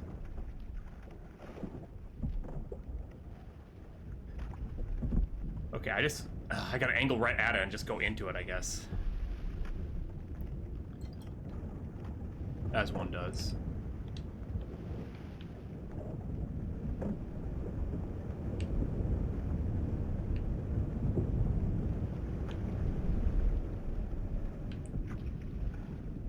Am I in it now? Feels like it. I'm in something. There we are. Hey, Black Rose. My dad says sailing the waters brought him a sort of peace he could never find on land. A gentle rock of waves lapping against the hull of his ship, coaxing him into their depths. An infinite horizon begging to be touched, but always out of reach. He often lamented, if it wasn't for his duty to raise me, he would answer the siren's call.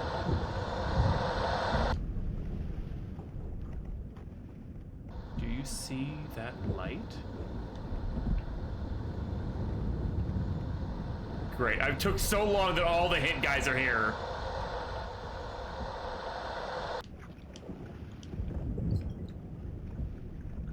There's nothing left.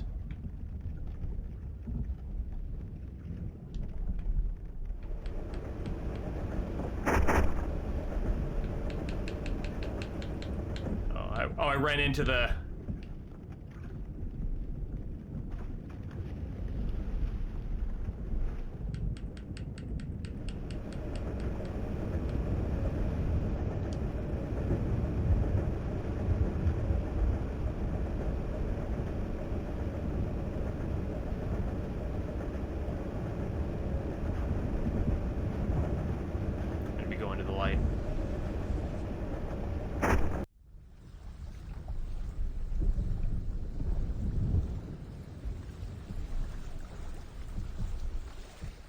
It's kind of somber, actually, once you kind of know all, like, the story behind it. It's very somber. Nice. Ah, it's a game about me! The Arrogance of Man.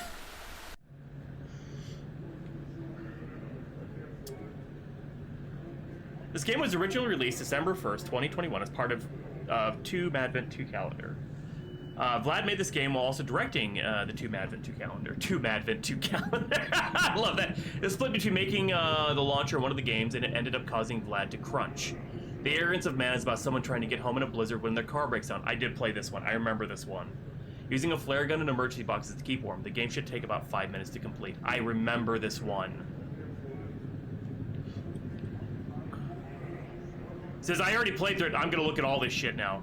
The emergency boxes were inspired by Alan Wake's Having a bright light atop your supply drop is a really clever way to draw the player in. Yeah, I remember that. Flare gun. Flare guns are often a fun treat to obtain in a video game, while combat effectiveness varies from game to game. They generally all light up the environment in interesting ways, and that's what Vlad wanted here. Something to show off their translucent shader. I didn't realize you were the one that made this, or at least I don't remember it. That's actually really cool. The UFO was an addition made for the collection. To hit it, you need to be on the hill a bit and looking back. That's cool. Texture Atlas. For Arrogance of Man, Vlad attempted to use a texture atlas to be more performant, though it ended up being a lot of work, and it's unclear how much it really helped. See the comparison. Go home. I want to look around this parking garage. That's cool. Oh, I can't look around the full parking. No!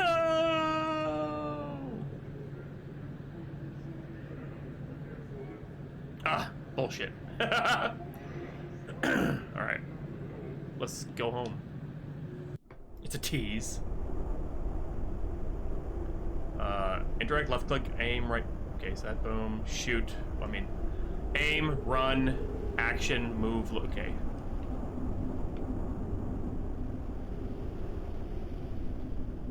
Firing flares will give you a few extra seconds of life. Standing by them will not.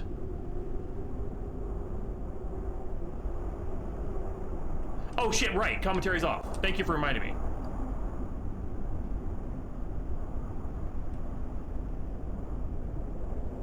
The Arrogance of Man is an important game to me for a lot of little reasons. The biggest one being that I had made the game for Madvent, figuring there'd be a second one after the hit the first one was. But as we passed a month when last year's kicked off, I began asking, hey, is this gonna happen? And Z-Bill, the host of the first year, was like, nah, I got too much on my plate, but you can do it. And I loved the first Madvent so much, I really wanted there to be more, so I took the role of director. Awesome. And I think that was what got me noticed by a lot of people. It was also the first game where people were playing it, and many would say, oh, is this that person who did the boat game last year?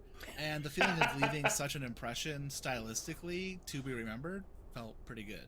It's awesome. The Arrogance of Man was made because I figured out how to remove the shading from my shader, giving objects a flat, unlit look, while allowing them to interact with lights in the environment. But it turned out that it also made particle effects feel more natural, translucent, if you will. And so originally, AOM was going to be set in an Arctic base where you needed to reset the power before you froze to death, but I didn't really have a strong vision for what the base would look like, and the time it would take to model the base and everything was far more than I wanted to put in. Then I remembered an experience I had during a polar vortex where I'm driving home from my partner's house, and as I'm driving down the highway, my car is struggling to maintain speed. I got this. My heat is out, and I feel like the car could give at any moment. My appendages hurt from the sheer cold. If I remember right, it was like -20, maybe -40, and adding the extra wind chill of driving 60 miles an hour, I'm just praying the car makes it to my destination.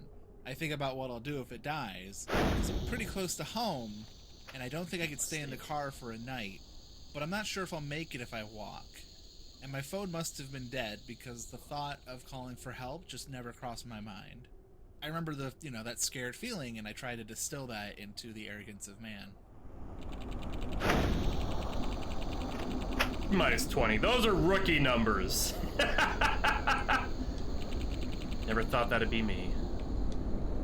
I added the flare gun almost strictly because I adored the way the lights played with the particle effects, and like that shooting too. flares into the sky just looks amazing. I still love it. But yeah. I get sad when players just shoot straight into the ground.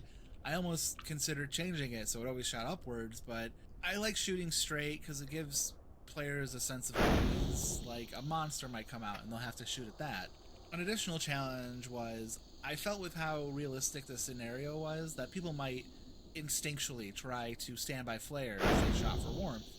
Because in real life they'd keep you warm, but I didn't want players to be standing still. I wanted them to be moving forward. And I wanted to be popping flares for the beauty, so I made that each shot warms you up. Still pretty hard to convey that without just saying it, so I just said it. It's piercing right to my bones. Okay, I remember playing this. Should try driving through this weather. I could have just stayed wherever I was. Where was I? I shot forward too. I shot just straight ahead. Okay, cool. I'll just light up the... I like how it lights up the whole thing, though. Yeah, I distinctly remember. I think I played a few games out of... I think I found Madvent on the second year? When I started this remaster project, one thing I thought would be a good idea is adding additional content to the old games so that people who had played through them would have something new to experience. And in the Arrogance of Man's case, I added 2 additional endings, one where you stay in the car, and one where you find aliens. And I kind of like the alien ending being the only happy ending. At least it's the only ending where you don't freeze to death. Whether the character goes off on wacky space adventures or gets probed to death is for the player to decide.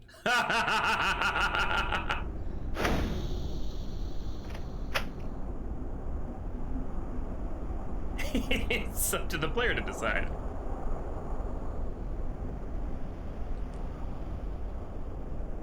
Ah, it's so cold.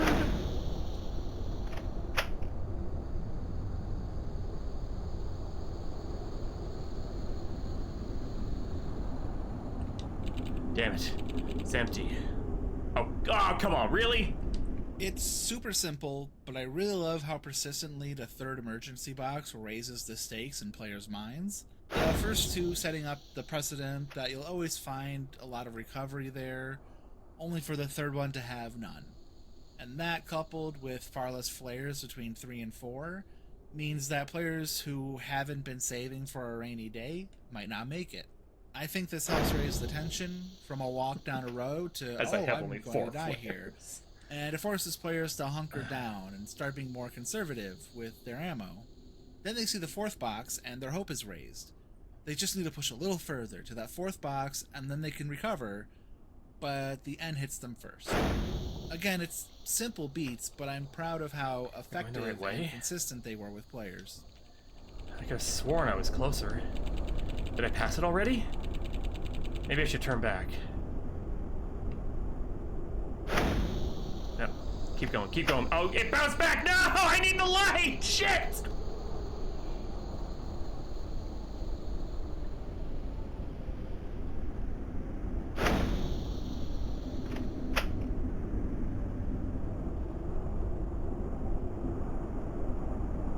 I see it. I see the light.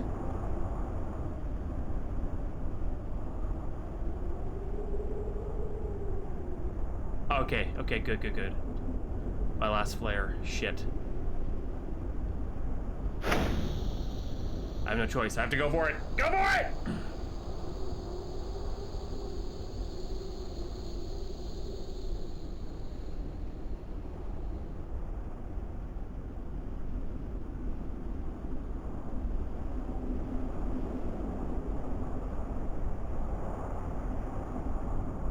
I love how the game called me out.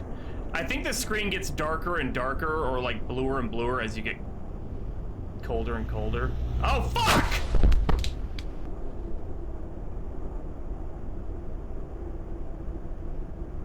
I forgot that's how the game ended.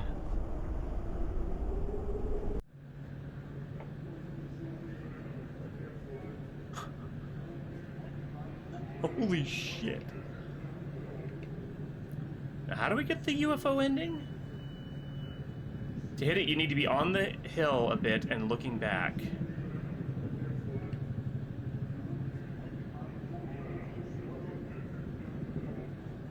Oh, that's... I love that you did that! Time to cheat! The Arrogance of Man is an important game to me for a lot of little reasons. The biggest one being that I had made the game for Madvent, figuring there'd be a second one after the hit the first one was. But sir, you already cheated! When last year's kicked off, yeah, see? Look, I there it began is. asking, hey, is this gonna happen? And Z-Bill, the host of the first year, was like, nah, I got too much on my plate. But you can do it. And I loved the first Madvent so much, I really wanted there to be more, so I took the role of director. And I think that I don't think it's noticed by a lot of...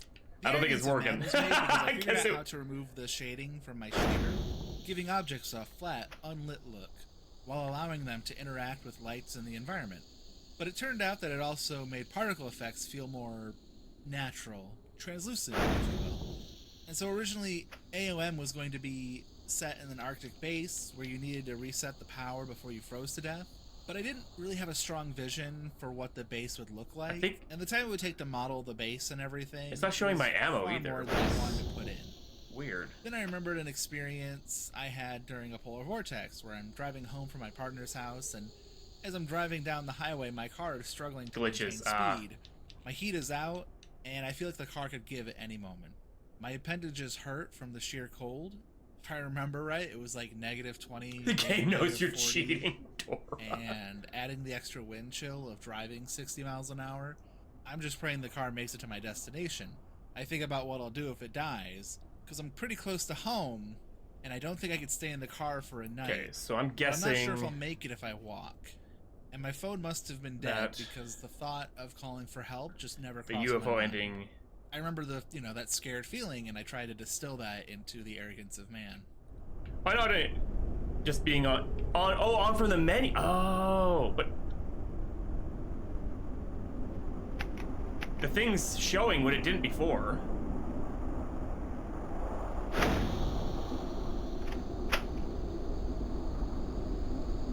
Could just be that the game's like, haha, fuck you.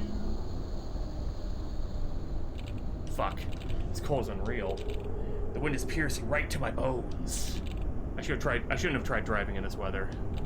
I could have just stayed. Wherever I was. Where was I? Okay, I'm still on the road. Good.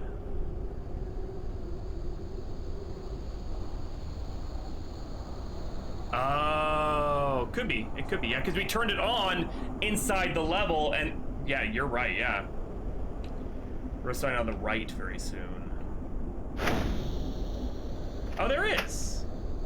That's what you're okay, so you go up the hill a little bit, then look behind. I missed that. I just saw the commentary, grabbed it, like, oh, sweet. So you go up the hill a little bit, and I said, look back.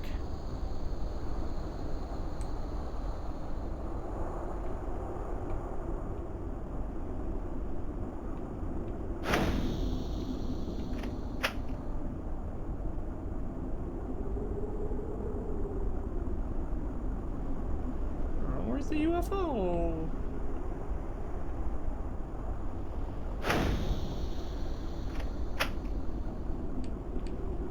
Oh, with the sun. Oh, okay.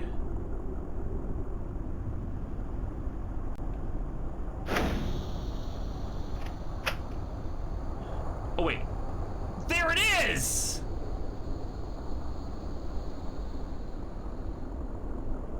There's something spinning in the air there.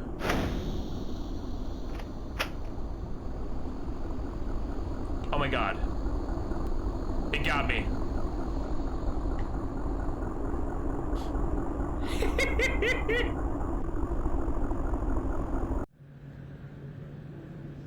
Yay! Aliens are real. Nice. I like to think we went on space adventures. And they probed me. We had a lot of fun. Arcade, whoa! Science is the illusion. Whoa.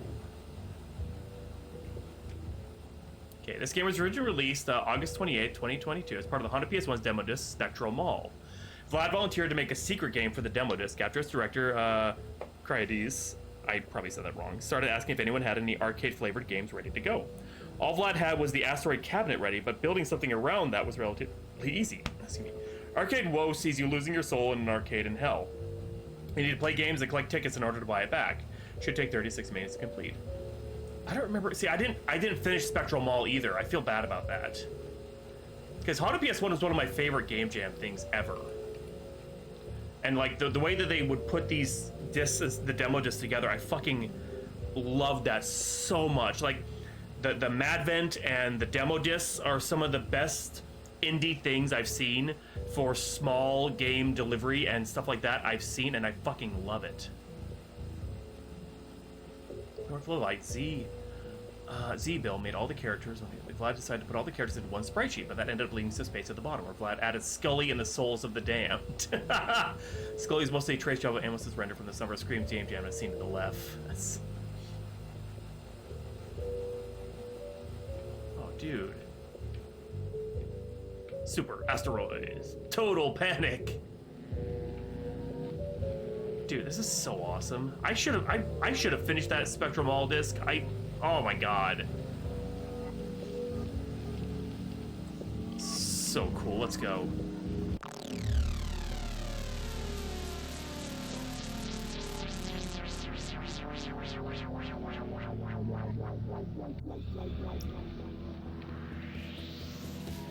Dude.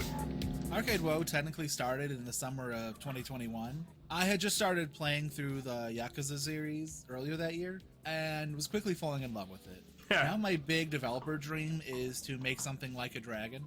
Figured I'd baby steps my way there by making arcade machines that I could plop down into all of my future games with very little tweaking. So I started working on the Super Asteroids cabinet because it's the arcade machine that I have the most nostalgia for growing up, since my uncle had one at his house. Half a year later, I catch Cyrides, the person heading the Haunted PS1 demo disc Spectral Mall, in a voice chat, lamenting that they want a second secret game that is very arcade specific.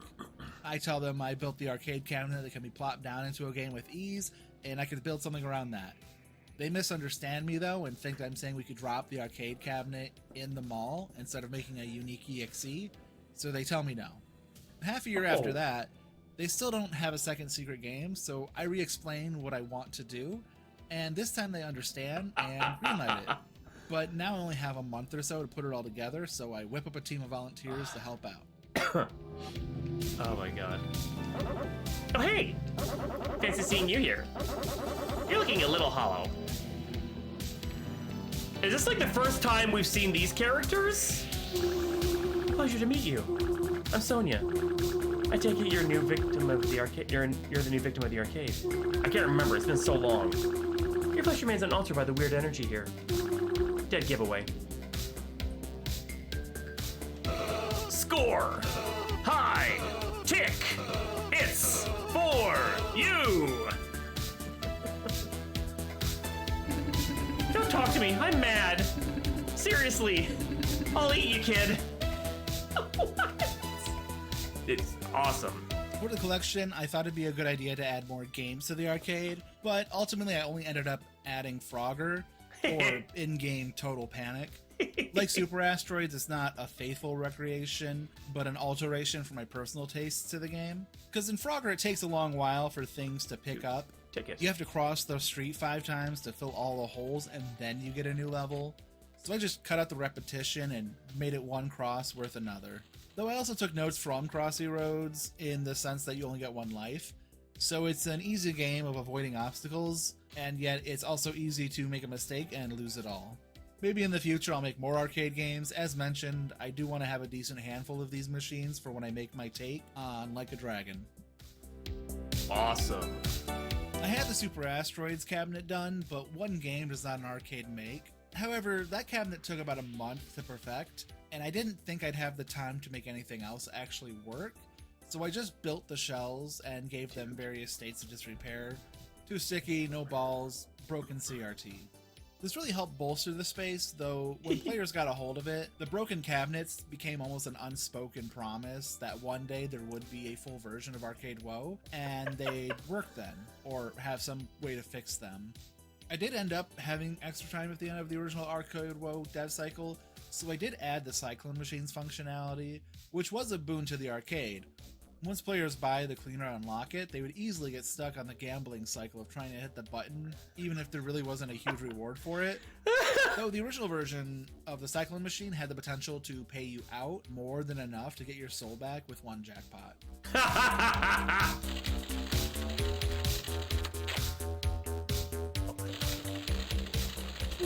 Fortunately, this place has claimed many souls, mine included. But perhaps I could help. I've grown complacent. If you manage to beat my score, give me something to strive for. I'll give you what you have. Yeah, I'll give you what I have. Your soul fell behind the prize counter. Oh my. Those things aren't cheap. You'll probably need a lot of tickets to get it back. I've got some I could spare, but I can't just give them to you. What fun would that be? Beat my high score on super asteroids and they're all yours. I love this so freaking much. The button is stuck from a fine layer of soda covering the machine. After adding everyone to a group chat, I told them the idea of an alternate dimension arcade where things are weird, and that quickly became hell, and a couple of character ideas I had, and the concept art I had for one of the characters. Those being the thing behind the counter, Bitey, the high score wizard, and then I tried to leave space open for Z-Bill to conceptualize. So he comes back with Morning Finger, Bitey, brain-headed high score wizard lady, cool dino guy on fire, demon plant stone clerk, three-headed kid parent combo, and the dot cobbler. I bounced back the idea for the brain wizard lady to have the PlayStation symbols instead of stars and moons on their clothes, and calling her Sonya to tie in with our haunted PS1 motif. Then I tossed out the idea of a dino being a T-Rex named Rex, and Z-Bill replies that they want it to be a Stegosaurus, and I think a Stegosaurus named Rex was even funnier, so we went with that. The clerk probably went through the most changes from my initial idea to its final form. Z-Bill stating that they didn't want to have two characters spouting from the ground, and the Morning Finger already covered that. We also ended up cutting the three-headed demon, because my text reader at the time couldn't handle speech from multiple characters, and since we were on such a tight deadline, I didn't think I'd have time to implement that. But overall, I'm really happy with how the characters came out. I'm especially happy that Sonya grew past the arcade and has kind of become a staple character in haunted PS1 lore. I am an idiot. I thought I had no idea. Sonya didn't actually ever click for me. And I see it now. The X, the triangle, the circle, the square. Oh my god. I thought they were just shapes! Wizardly shapes! God damn it! Why am I angry? It couldn't be that my machine was the most popular in this arcade, but then it broke down for being too awesome. Famously wizardly shapes! You wait for the Paragon to show up for 20 years! And I'm starting to get the feeling he isn't coming. Oh my god, yeah, I'm getting all this. Okay, yeah, how much is my soul? But I would hear all the commentary too. So once you get your soul, the arcade changes from being this kind of lively, vibrant arcade to the hollowed out ashes of the building. I was getting into like analog horror at the time, and I kind of wanted to have that sort of creepy vibe. And so each of the characters have their spirits kind of hanging in ash that you can talk to, and they'll give you little clues, I suppose. But you can't stay for too long, because once you have a soul, the soul eater comes with his big gnawing teeth, and if you don't get out quick enough, then you get quote-unquote the bad ending, where the credit screen is black instead of the good ending, where the credit screen takes place in the portal. Dude. Need something? No, I can't just give a soul for nothing. Against the rules. Fruit Toot, stale taffy, just suck on them till they go soft. How do I... Oh, I see. Okay, for some reason it wasn't... Okay. Wait, okay, just replay. I could use this clean Kai Fu machine, or I could just drink it. I'm so thirsty. In stock. 10,000 tickets. Oh my god. How come it's not letting me... Your soul. 1 million tickets? Oh god.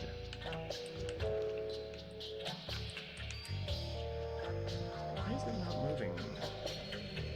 Oh, WASD. Okay. It's not doing well on the controller, but okay. Fruit Toots. 10 in stock. You know what? Yeah, I'll take one. 2, 3. Yeah. I'm guessing, yeah, they make my ticket thing go up. Yes. Okay. Menu sticky on the controller. That's intentional! Oh my god.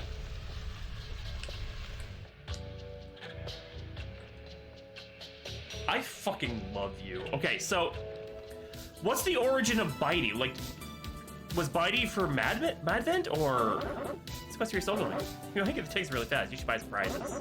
Increase your ticket multiplier. Oh my gosh.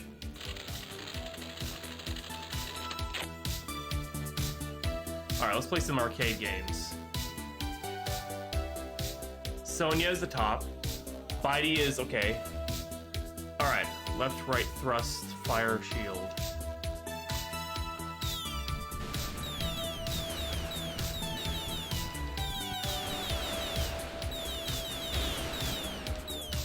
I'm outside the world.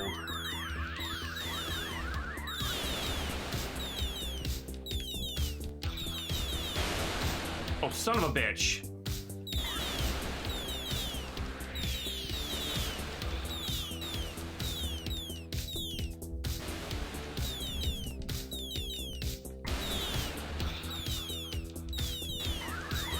I have never been a fan of asteroids.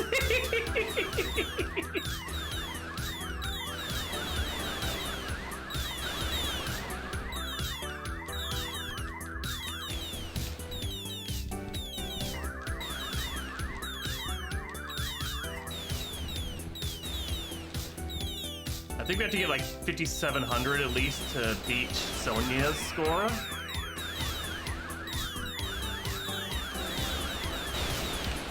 I think we did it. By the next museum. That's awesome! Oh, damn it.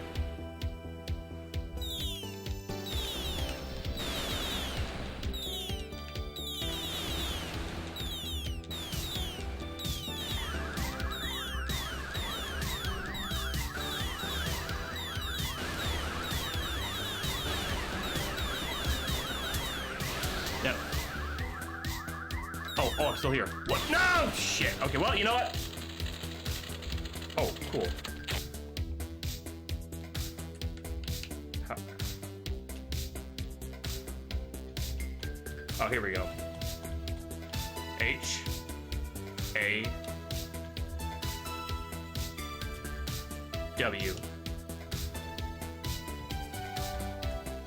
K.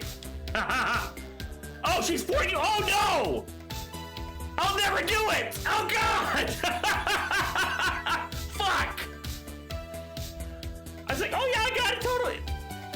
Shit.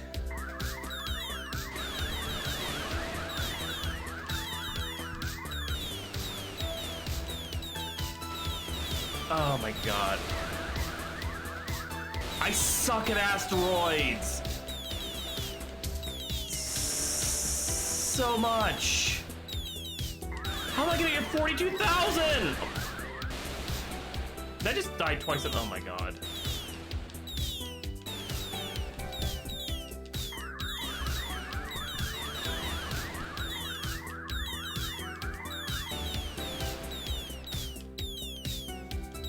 Oh my god. I was like, oh yeah, I think I got enough. Cool.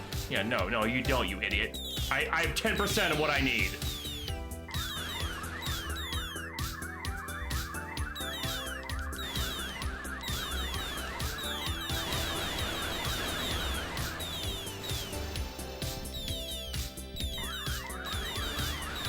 Give me it past level 2. This is why Sonya's a wizard. Oh.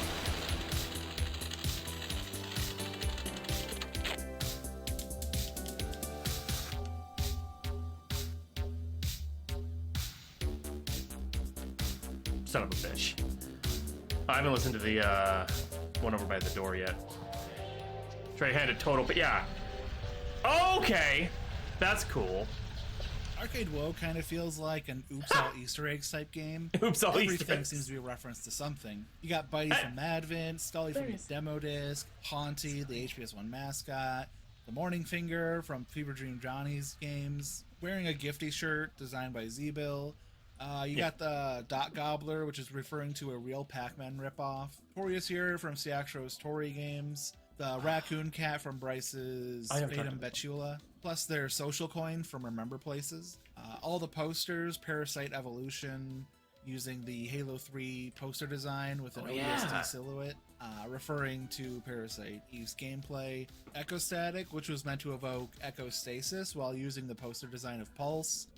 The cabinets themselves, legally distinct versions of their respective games. The Crack Golden Machine, the Pizza the Hut from Spaceballs, the Little Caesars pizza-inspired menu board. Gosh, that's probably not even everything. This is kind of a self-indulgent game, but I really enjoy it for being so shameless in a community sense. And I hope the members of the HBS1 community really appreciate it for similar reasons.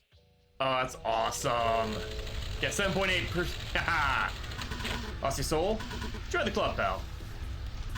I ain't got no tickets, but I know a little trick that can help you get more.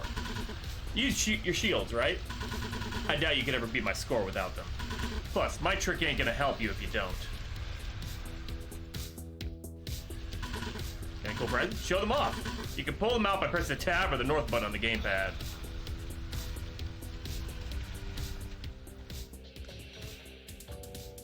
Okay, I don't have... Let's see here, I have 9,000. Forbidden candy!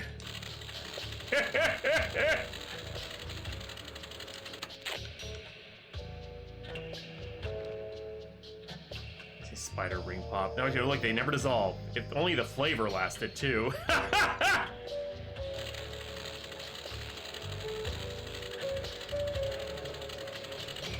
Okay, my multiplier's way up. Yeah.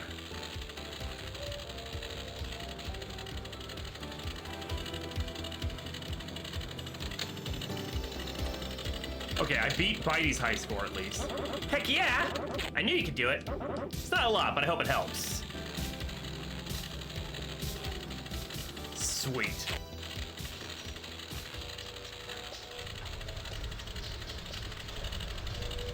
Okay, what do those cost? Like 20, right?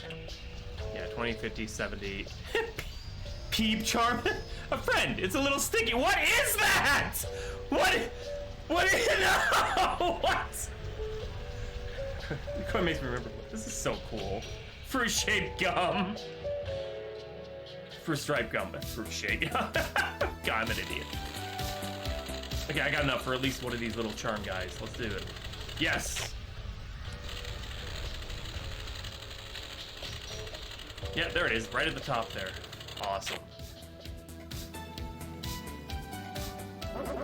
Buy anything cool with those tickets you gave me? Oh, right! You're trying to buy your soul. Well, don't be afraid to treat yourself to smaller items first. Then increase your ticket multiplier. Earn your tickets back even faster. Okay. Time for total.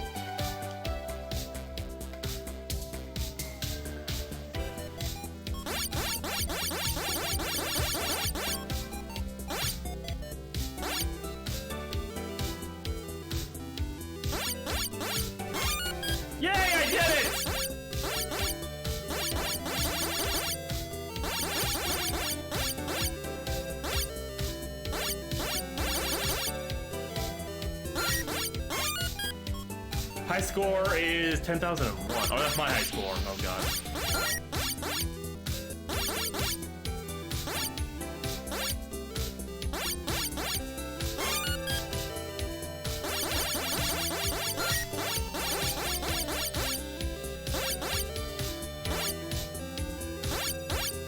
Yeah, I'm bad at Frogger, but I'm gonna probably go, no, which is nice. Very nice, actually. I like that.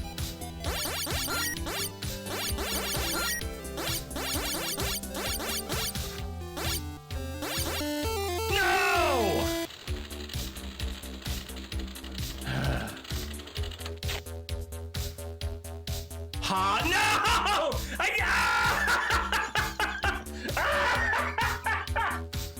That was... I hit the wrong button. Ah! Score high tickets for you! God dang it. Shut up! Ah! You know what? God damn it. Okay, they show back up after a little while. There's still power to the machine, but the screen is dark. Probably needs a new CRT, but those are becoming harder to find as time goes on. Oh. There we go.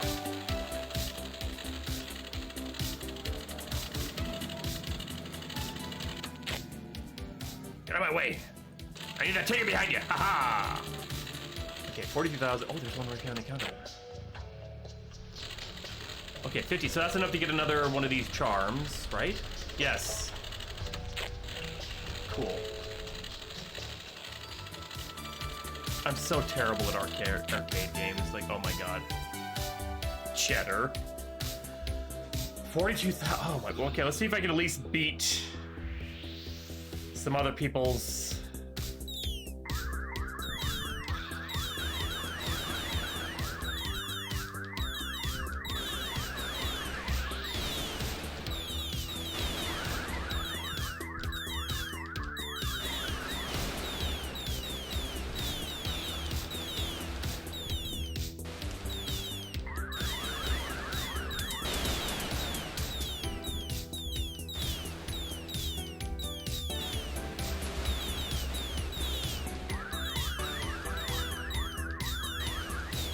Okay, already we're up to kind of a better thing than we were before. That's good, at least.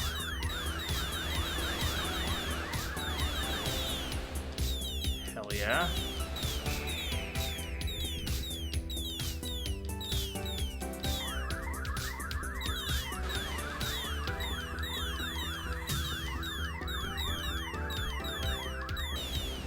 Gotcha.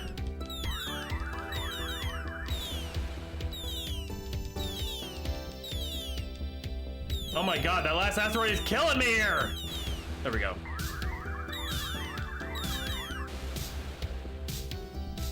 Okay, so where's level 2?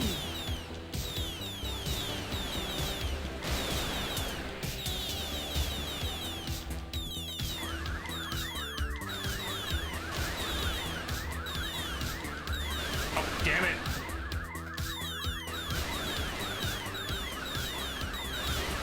I was gonna hit the button! No!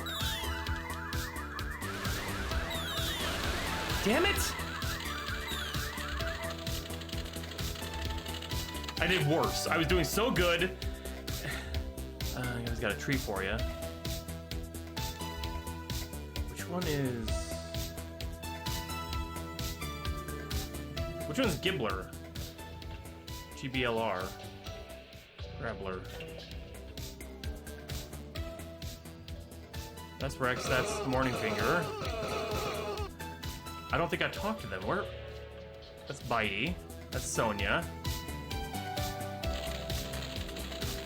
Oh, Gobbler! Oh my god. What? Whatever. Here's how to get an extra life to start. Oh my god. Gobbler. I mean, I used to have first score on my machine. That one was still working. You'd never have my secrets. Oh, we can change the music?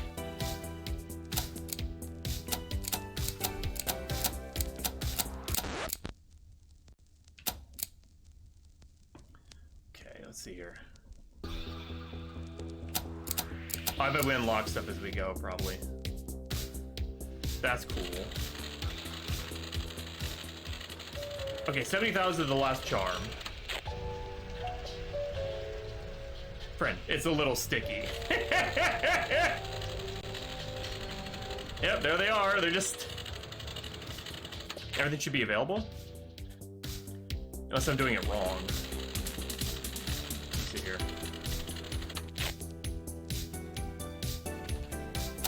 There, yeah. On the controller, it's a little weird. Okay, I'm using left and right. The actual D-pad is what I have to use. Okay. I'm in... Cheddar.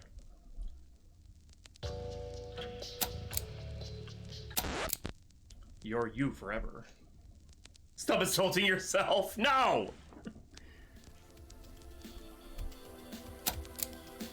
Be deeper into the forest. Ooh.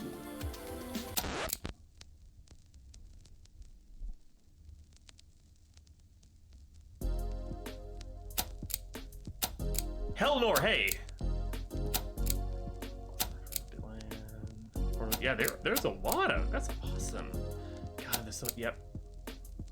No strings attached. Nice.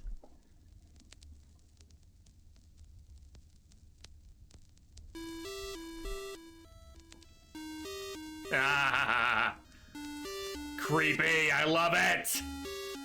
Okay, let's see if I can beat her high score in this one.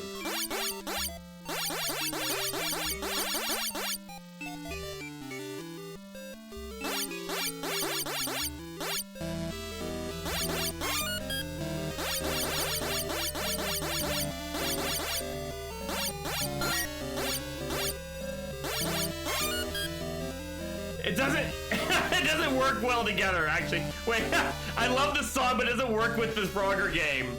Oh god. I'm gonna go back to the original one because that. Okay, whoa. They're like the 8-bit sounds are like competing with each other. Okay, there we go. Son of a bitch.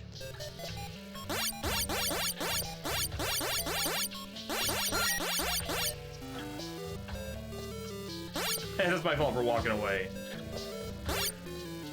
That fly me to the moon? I don't know. I didn't.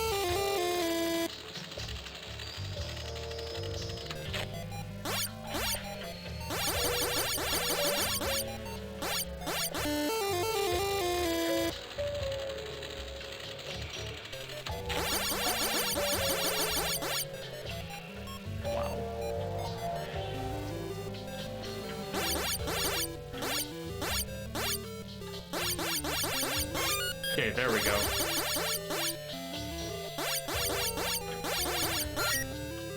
That's cool. Please stay there, please stay there. Okay.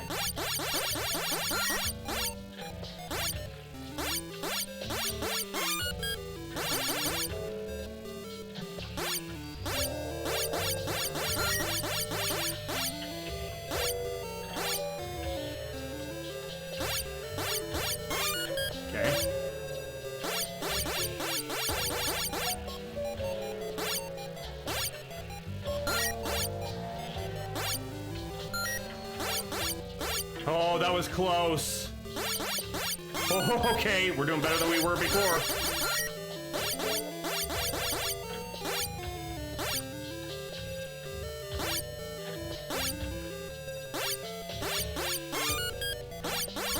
Shit.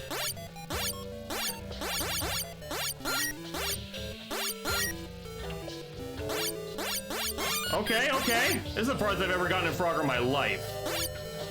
Oh, I'm sorry, total. No! I jinxed it. I totally jinxed it.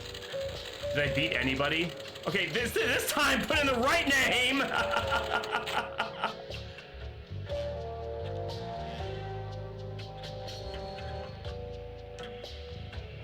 got 5th. I beat Morningfinger, okay. Good job! There we go. Hell yeah. Okay, time to buy the rest of this stuff that I need. Forbidden candy.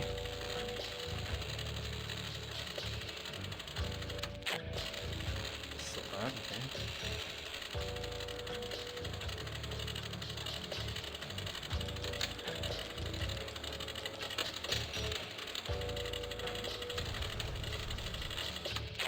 okay. Too cool for school? What?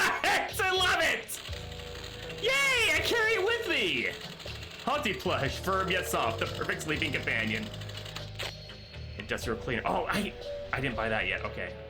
It's so cute! I love it. Dry, dry, dry! Give me DOIDOAS.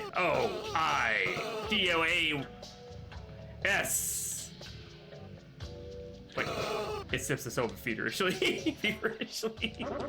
I like it down here. I think it's a lovely place to visit, but I wouldn't want to get stuck here for eternity. It doesn't, but it cleans off this thing, which is the gambling mechanic. Nice. You did good, kid. Here's how to get an extra second of shield. Oh, they give me bonuses too. They scored their blood, sweat, and tears. So many tears. Okay, that.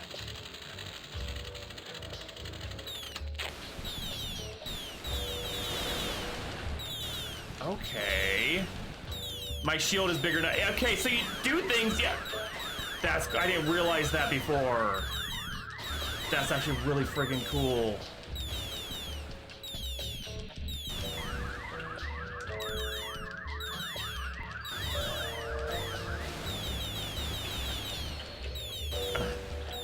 I gotta have those UFOs. They keep showing up, but then... Okay, I got that one at least.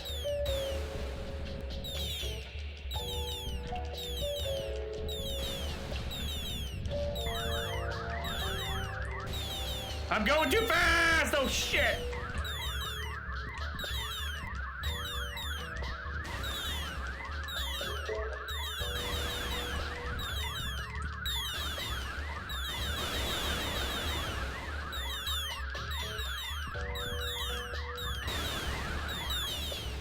I'll just stay on level 1 and just get bonuses. I have to at least get over 10 grand, or 10K or whatever it was.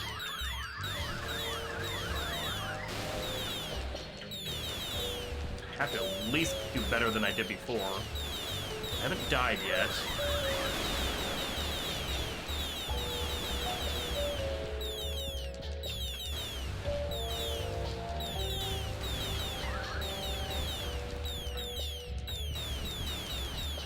Famous last words.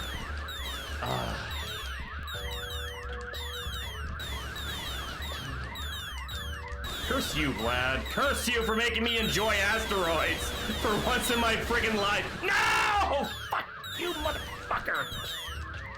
Okay, oh, we're over 10K at least, so... Level 3.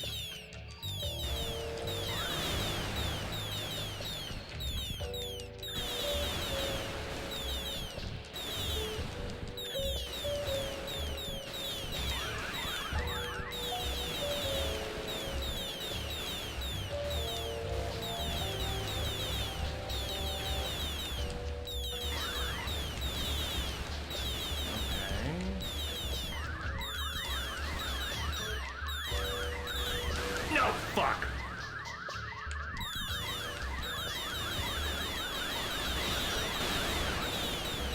Oh. Oh, that was close as fuck.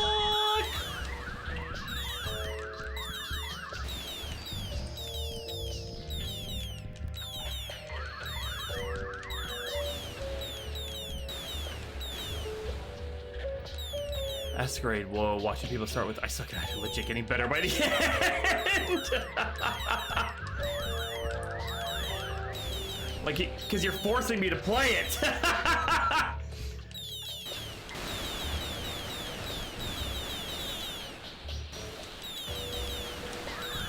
I have been shoved into this game against my will, trying to get my soul back.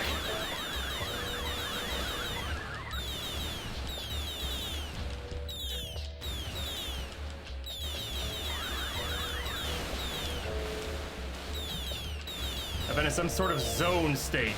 No, fuck! No, I haven't. You get your shields back when you die, though. That's good to know.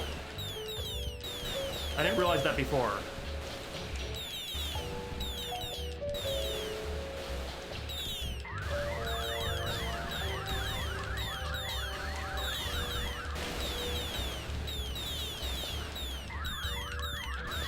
Still have a hell of a lot of...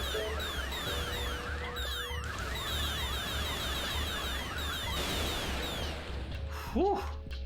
Holy God. Okay.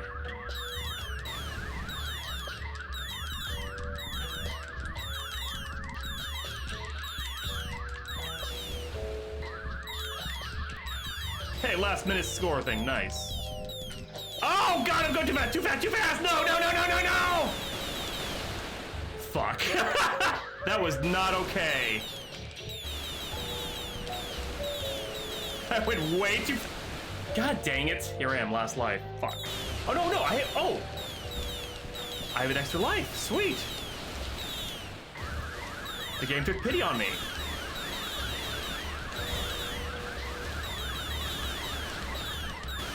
Nope, there goes my life.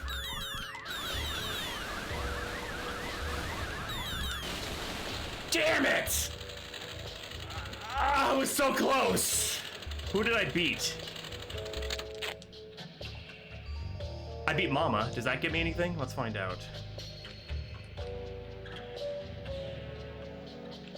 I think I beat Rex too, no. It's quite a challenge, I know. I won't hold it against you if you manage to reclaim your soul without my tickets. It's looking like I'm gonna have to. You see a soul over on the prize wall? I just start saving my tickets to buy that. This thing is very tasty. Bitch!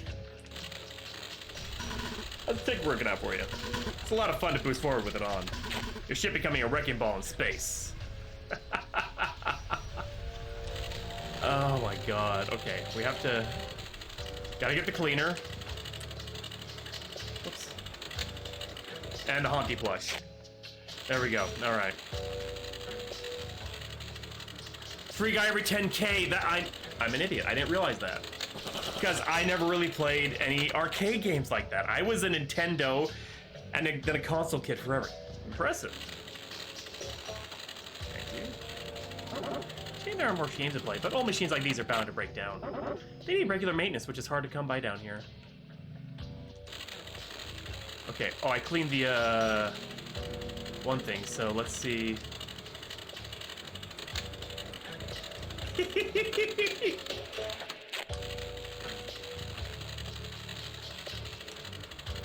Damn it.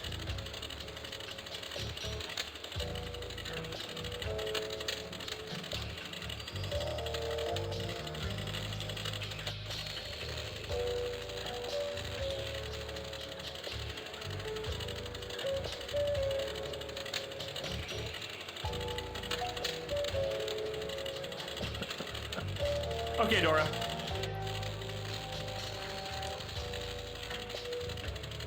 I have no idea, but I don't think I'm getting it. Yeah, that's why I stopped last time. Ah! So close!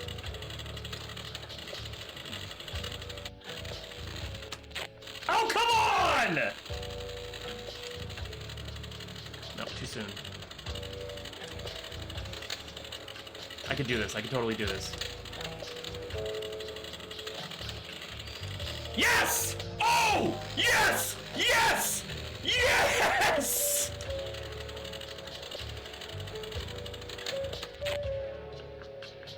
Oh! Woo, baby! Let's go! My name's Rex, but I'm mutated into a Stegosaurus. I think it's part of my punishment. I make it work, though. Dinosaurs are cool. I'm cool. Phoenix. Oh no! Your thing ran out! The snowballs are terrible, hard as rocks. Should have called them ice balls. But trademark law is a mess. No one owns me. I'm my own man. Maybe.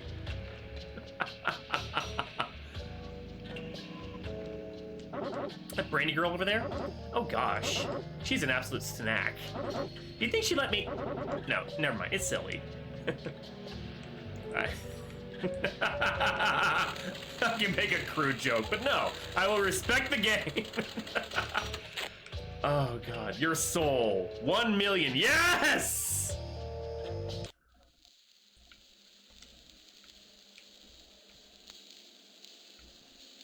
Whoa. I can't breathe.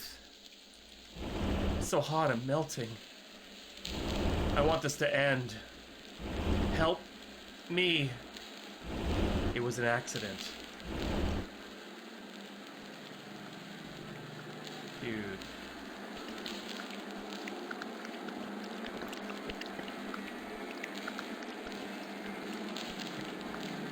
I'm gonna... Part of me wants to stick around, like it's getting worse. Because there's the bad, we know there's a bad ending. No, I'm good. I deserve a good one! I deserve a good one! Oh, you moved directed by Vladimere Lhore. Character sprites, Z-Bill. Music and sound design, Carl Barnes. Prize models, Louis Woodhouse. Arcade carpet art, Quinn K. Okay, Andrew Atkinson, Crystal Ball, Oni, Nora Mouse, Nerdy Nate. Easter eggs, Raccoon Head, Social Coin, Tori, Peeb, Scully, Scully. It's great. Special thanks, Haunted PS1 community. Cyrodies. And you. Yay, I did it! The ice ball based on Snowball. Oh my god. And Doc Gobbler based on machines were 2 cabinets modeled but never finished for time. Just like how the bone-hurting juice cleans the Typhoon machine, bone-hurting juice, Vlad thought about making cabinets unlockable, but since they never set time aside to make the machines work, they'll forever be broken in this arcade. That said, Vlad does enjoy making these machines that can be imported into all future games, and will likely make both of these one day. That's awesome. This collection is so fucking cool. I love it. I love everything about it. Madvent!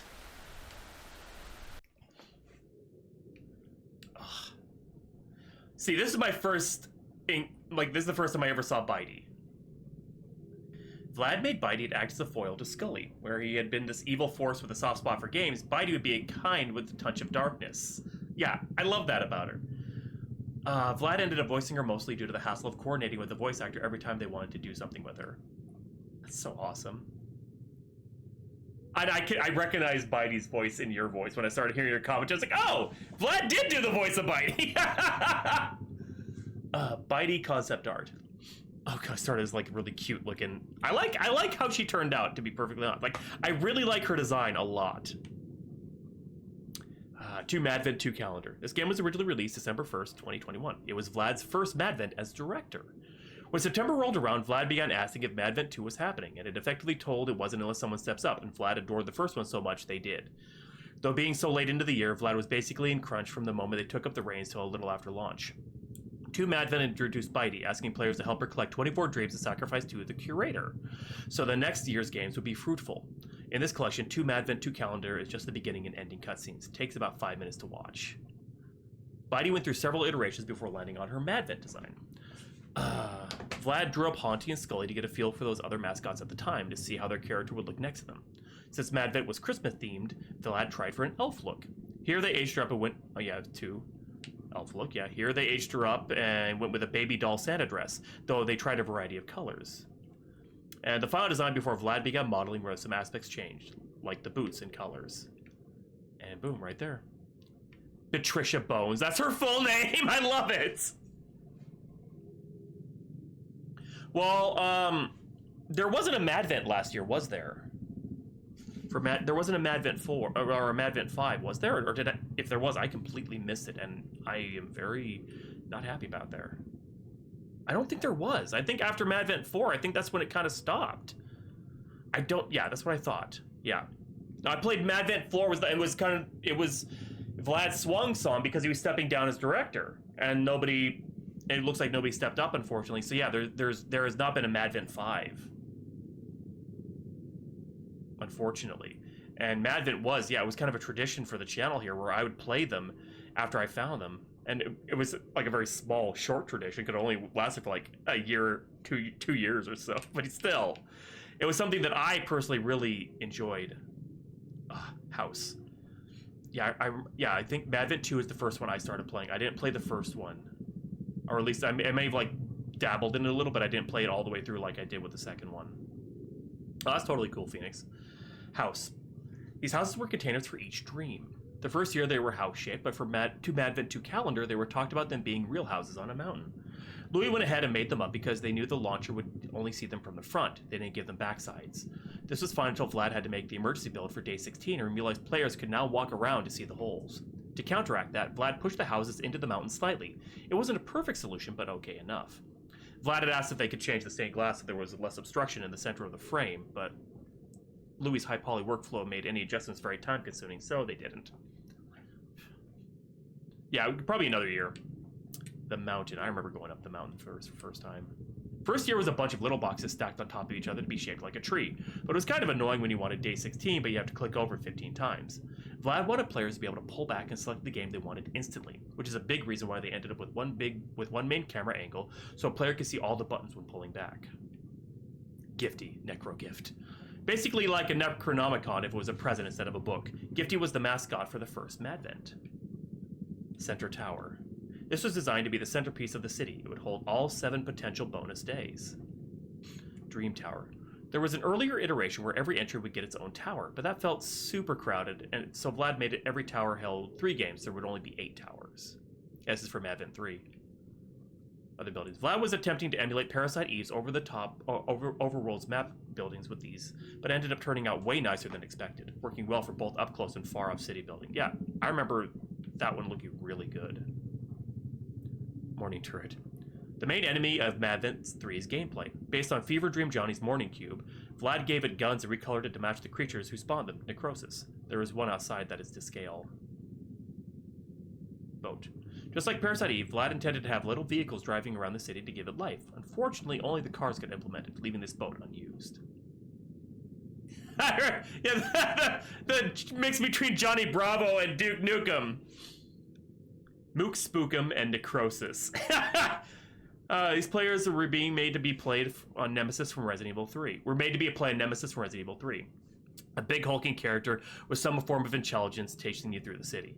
However, due to all the other things on Vlad's plate, they ended up dropping the small scenes between games that would have Necrosis busting into the scene to chase you. Once it was decided that Gifty would get this hulking body by possessing a beefcake, the character needed to be made as well. Vlad wanted to make them a himbo because they thought it'd be a fun archetype to play with, and so they mashed together their favorite himbos, Duke Nukem and Johnny Bravo. Since this focus was on Necrosis, Mook was made initially as a bit character, but the model was so well done, and since Necrosis is destroyed by the end of Madvent 3, that Mook would return in Madvent 4. Madvent Calendar 3 Necrosis.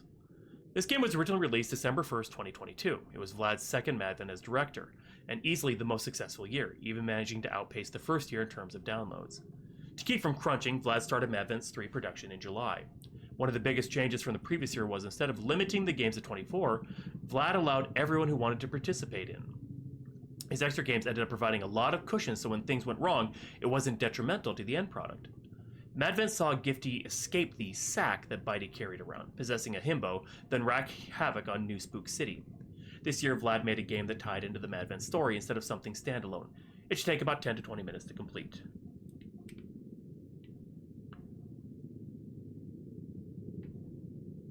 Oh, so cool. Alright, so we'll watch the Madvent 2 stuff, and then we'll play the Madvent 3 game. Meet Bitey and Gifty as they collect a bag. Whoop. It's Bitey's first Madvent. Will she manage to keep Gifty behaved until the dreams are delivered to the curator? They say every day's a gift, and once a year is I remember this. when Madvent comes around, each day's a spook for you. So come and find me upon this mountaintop with those horrific dreams. So every stop. Gifty, I was in the middle of something. I crave blood, I demand flesh. Violence is the cure. What's back in the sack? Ha ha ha ha. Hey, wait! God.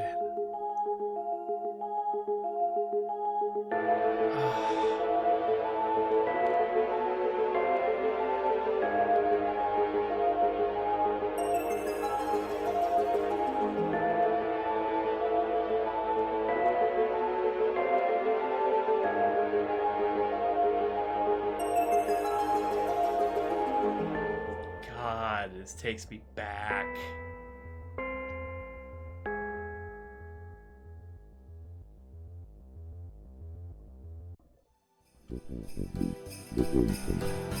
Muffled screams. Oh, hey! You made it. And with all the dreams, no less. I knew you could do it. Your success cements your suffering. Oh, don't be so dour. This is the time for celebration. 1 year's end starts a new year's beginning. And with an offering this robust, I'm sure the curator will return to us a wonderful bounty. The best yet. Exactly.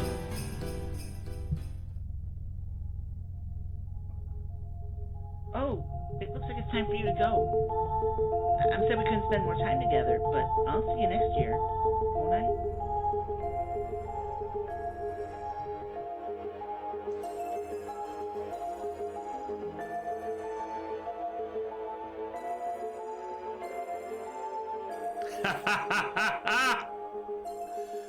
I know those eyes. 1 year later. Whoa, Mama. Would you look at that? A gift. I can't believe God remembered my birthday. Whoa. Here we are, once again, collecting dreams this mad event. With the gentle snowfall, bitter winds, city lights, so many surprises, so many frights. Are you ready for it all? Huh. Usually Gifty interrupts me when I'm saying. My city now. Fuck yeah.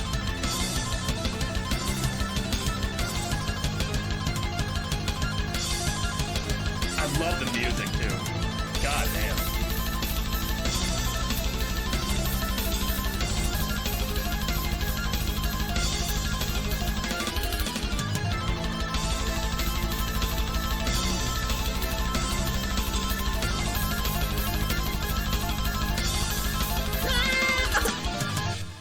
Gosh dang it!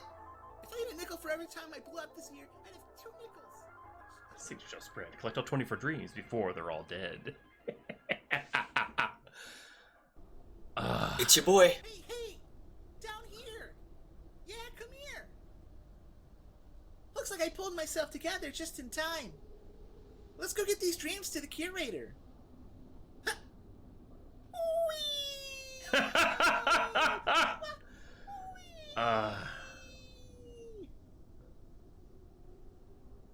Whoa! Damn! Gifty, you little gremlin! You are not so big. Well, not physically, but... Speak no more. While you were putting yourself back together, I prepared. Once I absorb these dreams, the seeds of my flesh will spread. All life shall be consumed in my wake, but you are already dead. Don't do anything you'll regret! Goodbye. Ah! You were a cruel and unjust mother. Soon you two will serve your purpose.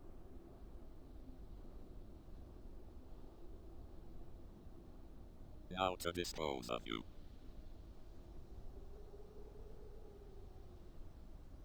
Gotcha! Why would you throw people off who could fly? Anyhow, we've got to stop Gifty from absorbing those dreams. Best shot would be taking out those towers. Cut off the supply. Luckily, I've got some guns in here. We can make quick work of them. Hop in and I'll spawn you above. Oh shit.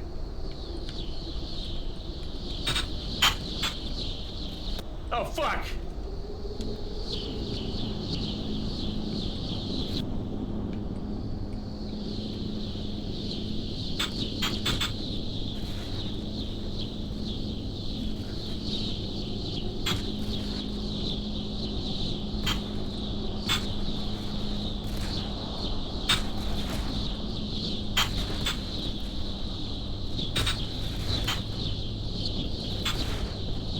Oh, there we go. Okay.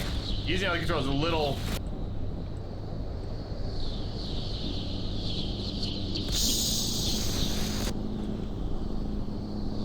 Oh, there's one. Okay.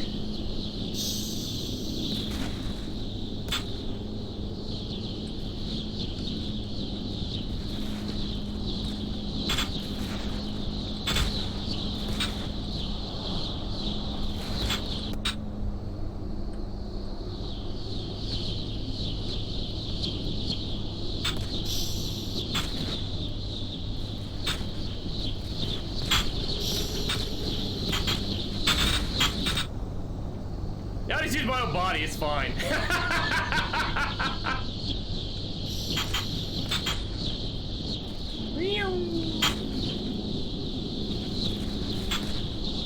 remember playing this one, so maybe I must have missed it when I played the Madvent 3.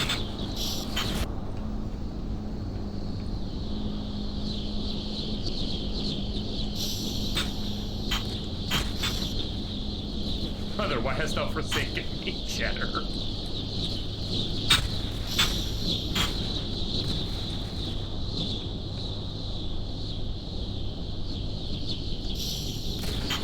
That's another one down. Alright, just one to go. I love how the city looks. Enter to continue. Well, looks like we did it. We should go. Huh? Was that Gifty?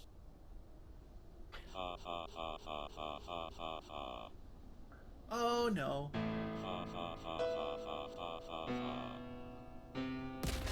Sounds of destruction.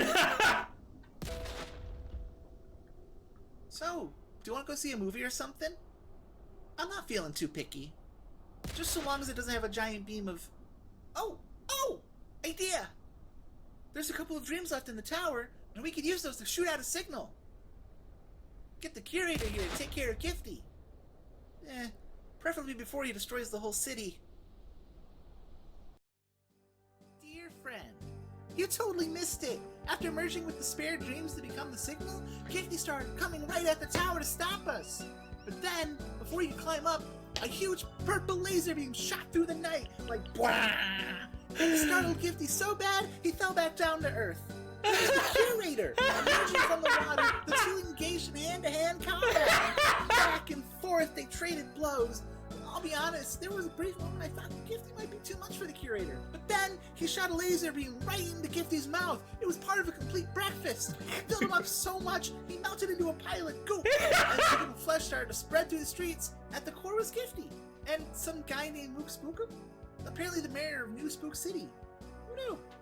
Anyhow, the curator calmed down, and the four of us went to get bubble tea. The end. How did I miss that? Oh my god! I played Madvent 3. I never saw any of that! Oh my god, I feel like... Okay, so I think what might have happened is I played through just the calendar, and then I was like, okay, well that's it, okay, and I never realized there was bonus stuff, because I'm an idiot. Oh, that was awesome. That was absolutely awesome. I'm so glad I played that. Ugh. But I will say, and if Vlad is still around, I hope that you don't take this as like a bad thing, but like, I miss Madvent so much.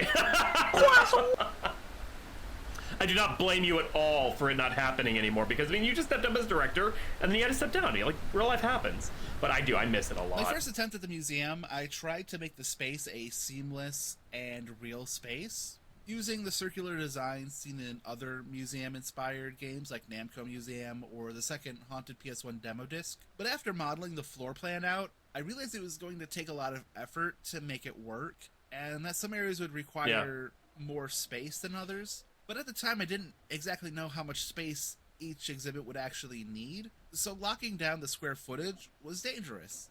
At this stage, the exhibit's design would have been more akin to like a real museum, with maybe a little themed set dressing for each game, as opposed to the dioramas that we have now. However, I wasn't happy with how it was turning out, so I switched to making each exhibit its own scene, and stopped trying to make the space Euclidean. With this newfound freedom, I started working on the main hall, and at that time it dawns on me that I could make it look like the Raccoon City police station's main hall. Since in canon it used to be an art museum, so why not add art back into it? Then the only thing I had to figure out was how many doors I needed. I knew I needed at least 14 for the 14 games I was going to include, but early on there was a small hope that I would have enough time to expand and add a few extra exhibits, like art from before I did game dev, and a space for all the lost worlds that never got finished, you know, stuff like that. I knew it was, yeah. I think it was the first thing I said, like in the video, I say, this is Raccoon City. This is the RPD. I can't remember if I'd said that or not, but I was fucking thinking it. I know that. All right.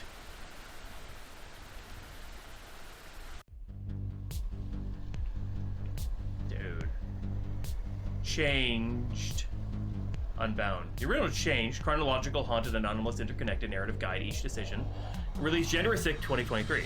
Hosted by Adam Pipe, Changed was an experiment to tell a cohesive narrative with branching paths across a platoon of game devs.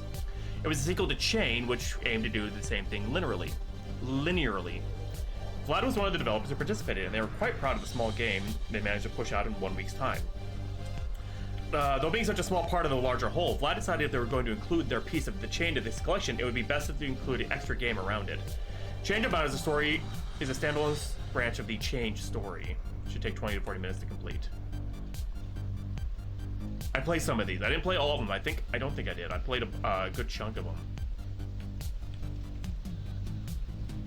Like I love anthology stuff like this, where just game devs get together and they like do cool shit like this.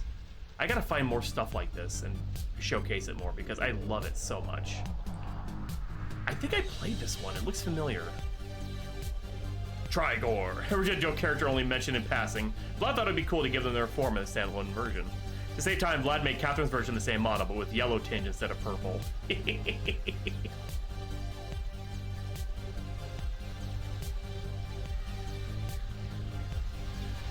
Screw it, let's go.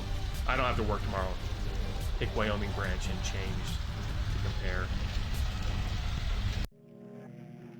The end times. Oh, I selected.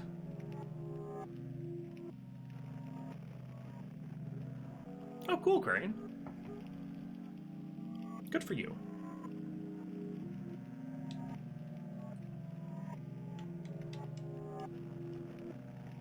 Hello?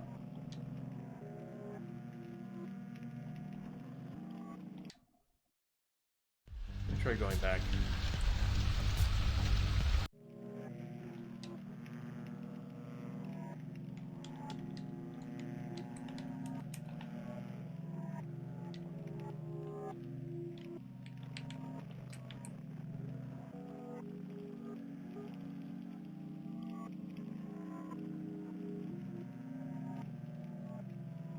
It could be. I'll try using just the keyboard and mouse. Okay.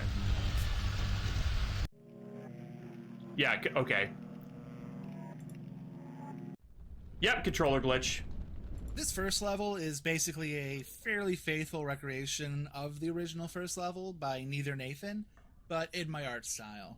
Though there are some minor changes to story beats, like instead of going to a video store, I saved myself the time of creating all those assets and just put Kronos' hourglass to teleport you right into that TV room. I also did model the cat for a similar time-saving reason, though I think that cat was more used in the Kyoto branch than my Wyoming branch, so it didn't really feel like it would be missed in this version of the story. One thing I got to add was some references to Ezra, who in the original Change does just kind of come up suddenly in one of the branches. One miss on my end was that in an attempt to do as little asset creation as possible, I did make a model for Ezra, so they are only mentioned throughout. But anyhow, it was fun getting to try my hand at the telephone of recreating a level that somebody else made. I didn't end up partaking in the first chain, I believe because I was between Paranormal Investigation Club Burnout and the original Madvent calendar. To my understanding, the original idea was that it was an exquisite corpse of storytelling in games where each dev could only play the game before theirs, which quickly led to narrative threads being dropped if they didn't have a mention in the game prior, and then halfway through they switched Chain over to a game of telephone, where every dev is basically remaking the game prior with their style. Which was interesting too, but if you came for the continuous narrative that it was sold to have, you were left wanting. Changed fixed that problem by allowing devs to play all of the games leading up to theirs. The twist this time was branching narratives, so at the end of each game you'd be given a choice that would lead to one of two games, and the devs could only play the games in their branch. It was a neat way to solve the scope problem that giving a player real choice in a game often incurs. But what really ended up making the branches really interesting was the narrative parallels that happened along each branch in spite of no communication, like Kronos being a bad guy even though they were introduced as a friend. Now, more obviously, I did get to participate in Changed because it started just before Madvent production. At least the slot I chose did. I purposely picked an early slot because I didn't want to start the story. I wanted to build off of what somebody else had made, but I also really wanted to see how other devs would build off of my game, and the results were mixed. I was left a little disappointed with how things shook out from time to time, but it was still a lot of fun to partake in, and with a limited budget of 1 week to produce each part, it sort of became like tuning into a TV show, getting just a little more each time. I remember toying around with a couple of the games on channel. I don't know if I streamed them or not. It's been forever. But I like the idea of a game of telephone where you start with the one, like you can even do it as like each game is a level of the game world, and they're continuing the story along. So you could that's how in my head I would fix that problem with the first one, with being like, oh hey, you can only play the first game, so you don't know what else is going on. So if you go in expecting that kind of chaos, I think that could be a really fun experience to see how other people take, like what you could just set forth a certain game mechanic. Hey, it's a platformer and a collectathon, and then you start with the story, and then here's the characters, and then you have each different game developers take an interpretation on those characters and the platforming collectathon mechanic. I think you could get something really interesting from that. Mommy? What's up, sweetie? When will Dad come back? Never. I don't know, darling. I'm sorry. Okay. I'm hungry. All right, let me grab you something, my love.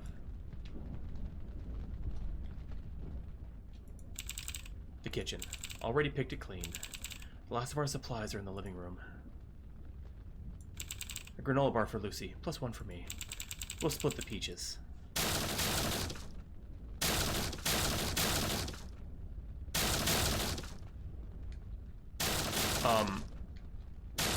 Oh shit. I missed the last commentary. God dang it, I missed the commentary. They took Lucy! But hold on a second. For a short time, I figured I would just put my tiny piece of Changed into the collection with a previously on, catching players up to that point, and then telling them to go play the whole Changed if they wanted to see more. But I also wanted all the games in my collection to be complete experiences, and there were some outcomes and choices that I would have done differently, so I figured this would be a good time to do them differently. Ultimately, the expansion isn't huge. I didn't get to do everything I wanted because time was getting tight before release, but I am happy with how it turned out. Awesome. This used to be a bedroom, but since everything went to hell, it's just been safer to sleep together in the living room. Lucy! I don't know how long I've been out. I don't know how far they've gotten. Chasing after them blindly isn't going to get Lucy back. I need time. My hourglass should be around here somewhere. Oh, so we can just... Oh, okay, so that's the... Power's been out for a long while. It's just a doily weight. This is just a doily weight at this point. Well, well, well. Look what the cat dragged in. It's been a long time, Catherine. What's the occasion? He got her. The Antichrist stole my little girl. I'm sorry to hear that, my friend. I know how dearly you cared for that child. You gave up your old life to raise her. But that doesn't quite explain why you've come to me. You're going to help me get her back. Damien has become far too powerful. Even with our powers combined, it's a lost battle. I'm not asking you to fight him, Kronos. I'm asking you to send me back. You are the god of time, after all. That moniker is a bit hyperbolic of my role. Unlike yours, God Killer. We wouldn't be here if it wasn't for the debt I owe you. So when am I taking you? To the day the Antichrist was born. If I take him out as a baby, then he never takes Lucy. Words so easy. The Antichrist wasn't exactly born. He was conjured by his cult of followers. Okay, so I just go back and stop them from performing this conjuration ritual. Unfortunately, there were many conjuration rituals. Any one of them could have served to birth him into this reality. I'll go to them all. I'll stop every single one. You'll spend the rest of your natural life fighting these cultists. The number of rituals performed is greater than the days you have left. Don't prophesize at me, Kronos. We've changed fate before. Indeed we have. Let's get started then. These two places have the highest probability of being the ritual. I suggest Kyoto. After you stop the ritual, you'll need to find my hourglass. From there I can send you to the next one. Or home if you stop the right one. Now, where are you going to start? Dude, okay, so it's branches. That's awesome! Kyoto. It's more like Losty. When I was first drafting out how I wanted a game to play out, there was a long while where Kyoto was going to be a beat-em-up where Catherine punched out cultists through the Kyoto streets, stopping the conjuration ritual, killing Damien, and then finding out that if Damien didn't make the apocalypse happen, God would start the rapture anyway, killing Lucy. So Catherine would have to kill God, and then Kronos would absorb their powers and become like the true God, and Kronos would let Catherine have their happily ever after with Lucy. The idea was that there was going to be 5 ends for the whole chain. God wins, Damien wins, Kronos wins, Trigor wins, and Catherine wins. However, time not on my side, I had to scrap that and just play into the wild goose chase alluded to in the original entry, which I think is more cohesive to the narrative as a whole, and arguably is still a Kronos wins end if his goal is to be the guardian of time and keep the chain canon by removing the rogue agent of the player. Ah, so of course I'm here for a reason. I should make sure they didn't leave anything important for me. Oh, good flashlight. Free key.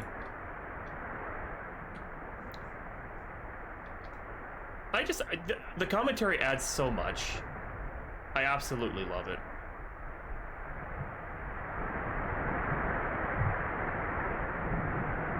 Okay, unlock. Huh? What am I supposed to do with this? Catherine, I apologize for my deceit. However, there was no path where we defeated Damien. This was the only way I could give you a semblance of a happy end. You once told me how beautiful you thought Japan was, so I trapped you in Kyoto with 10 billion yen. It'll be enough for you to live the remainder of your days in luxury. You can start by furnishing this house. It's yours. Do not try to find me. I would prefer you not waste my gift to you, seeking an hourglass that no longer exists. I have removed them from the years you shall live.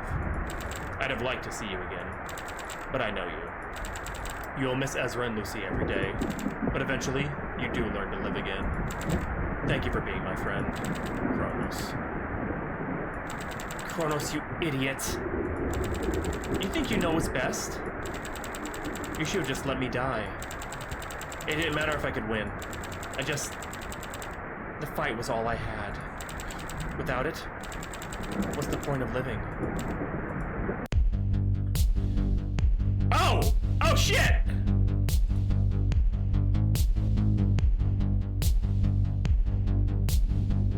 That was fast. Partner with my mom and you.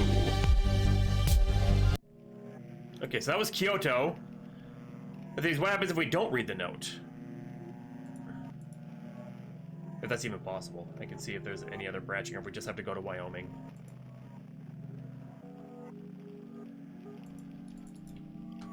Oh, did it screw up again?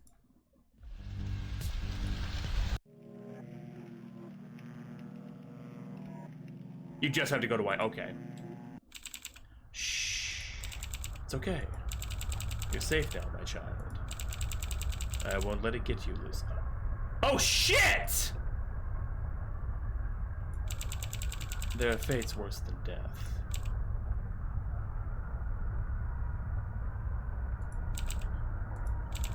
I didn't expect to see the face of such a dear friend so soon. Did I misinterpret the chain? You've made no mistakes, Damien. Something unexpected has occurred. Unexpected? I've never known the god of time to be surprised. It's Catherine.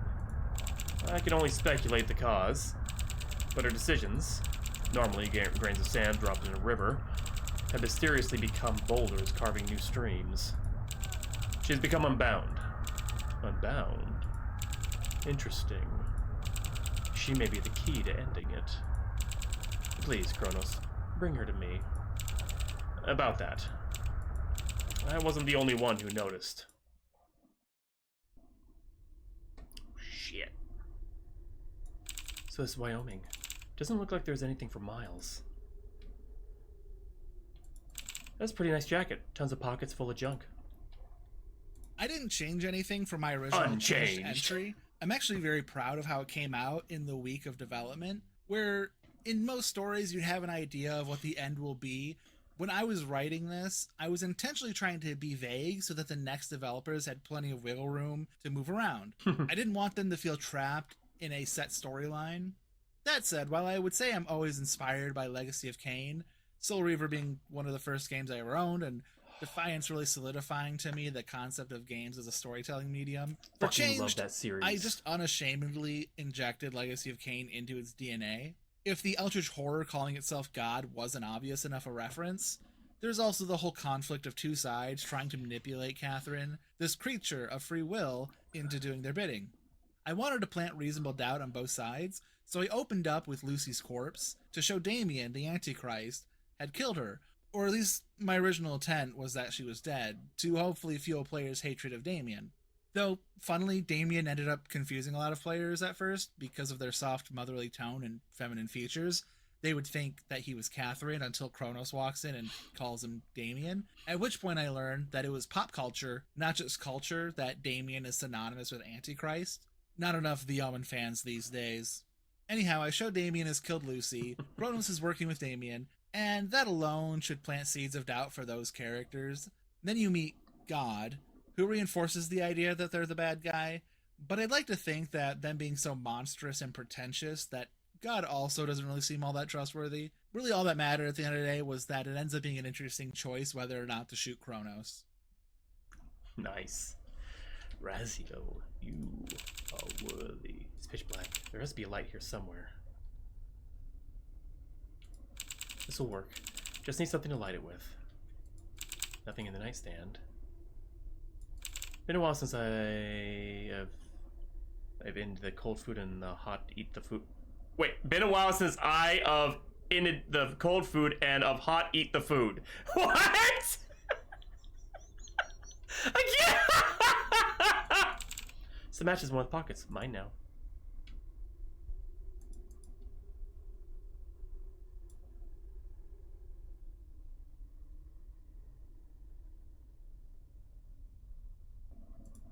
Gross. These aren't fresh, but they're not that old either. A journal. Isaiah. March 3rd, 1968. It's only gotten worse. This constant noise. 1,000 voices talking all at once. It's deafening. I can barely hear myself think anymore.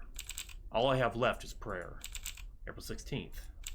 Just when I thought I couldn't take anymore, my prayers were answered. I still hear their voices, but it's just no longer just noise. They began speaking as one. August 22nd. I have a hard time telling what are my thoughts and what are theirs. I've been compelled to dig. I started the hole behind my altar.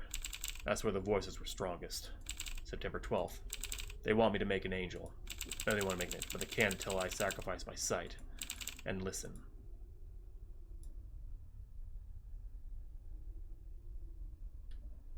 You can't unless you're a mod.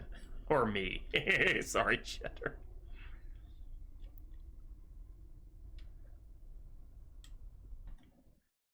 I do need to add that as a quote, though. That was just... I don't know what that was, but you know what?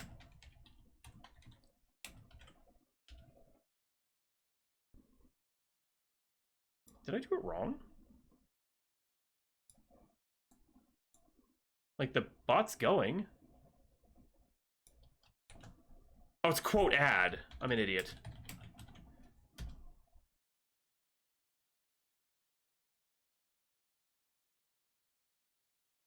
Is that a Garfield quote? Oh my god. I used to read Garfield a shit ton when I was a kid. Catherine. Okay, Dora, have a good night. Kronos has deceived you. But fear not, for I watch over thee. What? Ah, my head. Who's there? Show yourself. Come forth. Good night, everybody. Life is a creek you've thus far drifted blindly. You even gave him the fucking goat eyes, like fucking. Oh my god, I love it. I fucking love it. I fucking love it. And I am the water on which you float. The ocean where all things end. And the rains that replenish.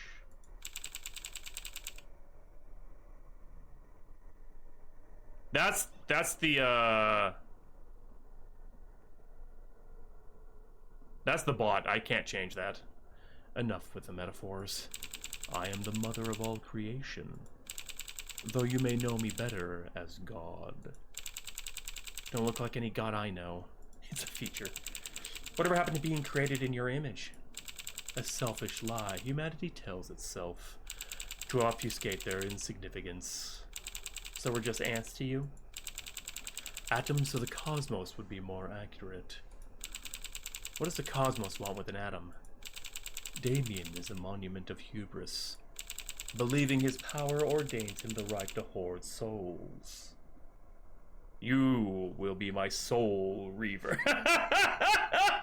The cosmic wheel spins there. Oh god, I can't remember what the actual fucking quote is from the intro to god, I fucking love Soul Reaver is one of my favorite games of all fucking time. And this is just you're wearing it on your sleeve, man. I love it. You're wearing the influence on your sleeve. So long as he is allowed to exist, life is destined to perish. Tell me something I don't know. You're wasting time.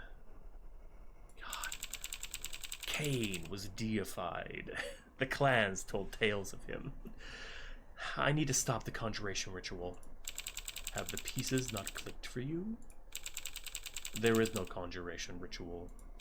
Kronos sent you back in time as a mercy killing, hoping you'd run out of the clock. What? No, he owed me, as he owed me. My treacherous disciple has a habit of betrayal, only interested in his own benefit. There is still hope. I will send you to the moment Damien is most vulnerable, and with this, you will smite him down, and anyone else who dares try and stop you. And what do you get out of this? A thorn removed from my paw. Should you seek my guidance, you will find me where the seeds of faith have been planted. Go forth, my angel of death. Blue? Kronos' streams are always green. Speak of the devil. Catherine, my attempts to keep you off the board have only promoted you to being the most important piece. You have my deepest apologies. I don't need your apologies. I need you to get out of my way. If you attempt to stop me again, Damien will not be the only casualty. And there is much you do not know. Allow me to take you back to your time. Damien will explain. You'd see me face the Antichrist at the height of his power? I need you to trust me, Catherine. I don't know what lies that thing spun. Is it a lie that you sent me on a wild goose chase? Things are different now. You have been gifted a power that can end this conflict, which I adamantly intend on doing. Now move. Catherine, don't be so rash. I implore you to reconsider. Do I shoot his Morpheus-looking ass? Or let him take me to Damien? Oh! Oh shit! Kapow! Fuck it. Now I understand. My faith was well placed in you, God Killer. The conviction to snuff an old enough patronizing, pretentious squid. I destroy the universe for Lucy. Of course. Unfortunately, Kronos' stream has altered your destination. You're now headed back to your time. By reabsorbing my angel, I can channel his energy into you. Now Damien, even at his pinnacle, shall pale in comparison to your might. Good. I want to kill the Damien that knows why I'm there. He's waiting for you, Catherine. In my house. Be swift, for his army closes in.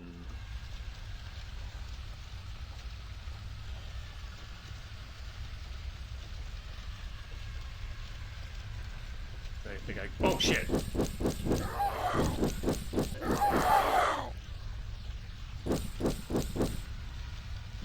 Infinite firepower!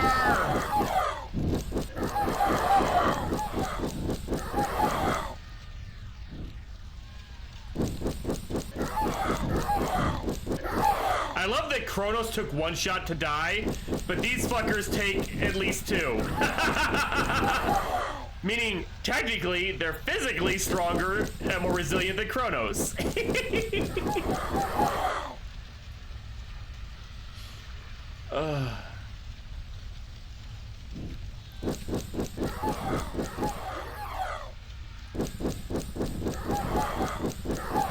For the drama.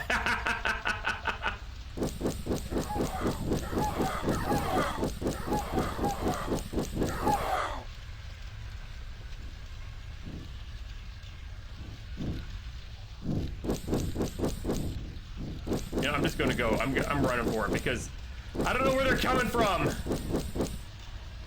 Oh, behind me. Okay, there we go. Oh shit. Oh shit. I fell. Oh no. Okay, there's no jump. That's good at least. I'll try to jump up.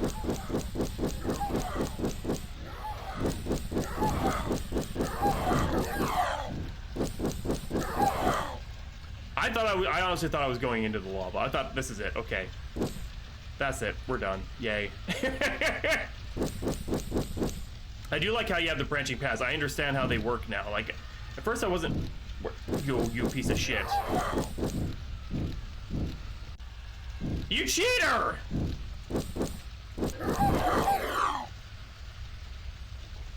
Because like Yoda's like, oh, I thought it would branch up. But no, I'm an idiot because that's an end pass. So you go and do the other one now.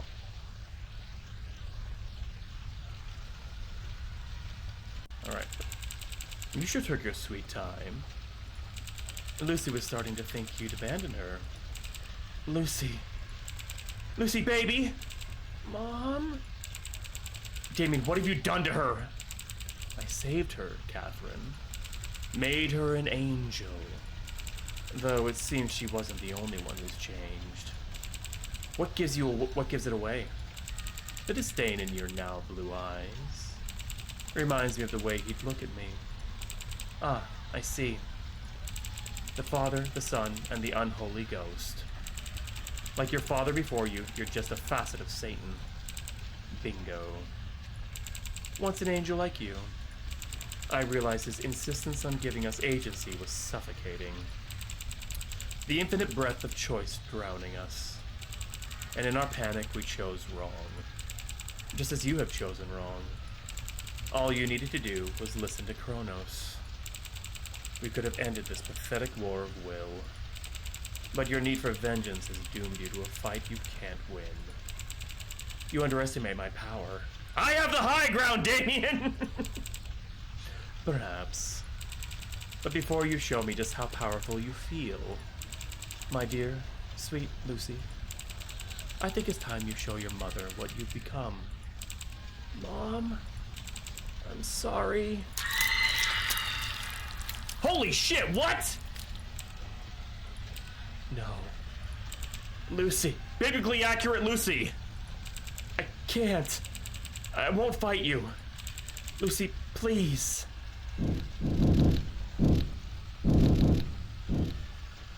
I mean, there's only really one option. It's just... Yeah, I'm not gonna fight her. I can't do it, it's Lucy! No! Also, Lucy, you're a terrible shot, honey. I taught you better than that.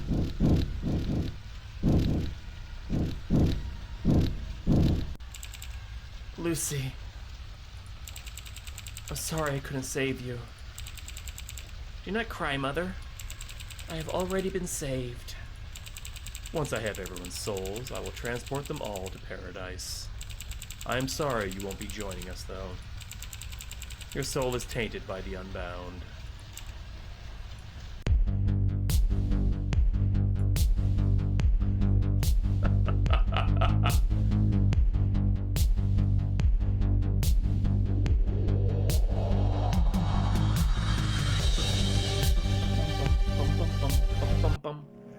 Okay, Lucifer's wheel and refuse. Oh, see, I knew there'd be. Ah, okay.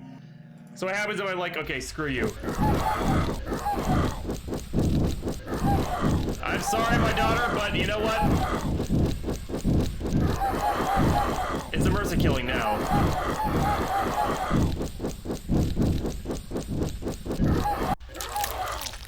Lucy, rest in peace, my child.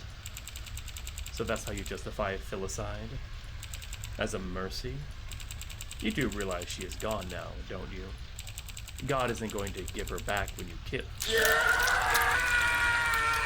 There's nothing left for me. Put her down like old Yeller. Just this moment. You have my gratitude, Catherine.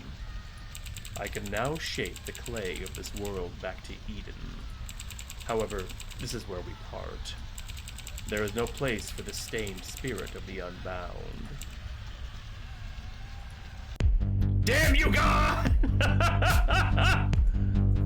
I guess we gotta trust Kronos. We gotta flip that coin until it lands on the edge.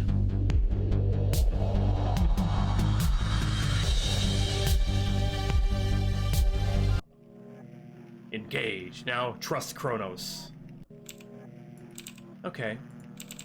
Take me to Damien. Thank you, Catherine. I know this goes against your instinct. I want to believe in our friendship, Kronos.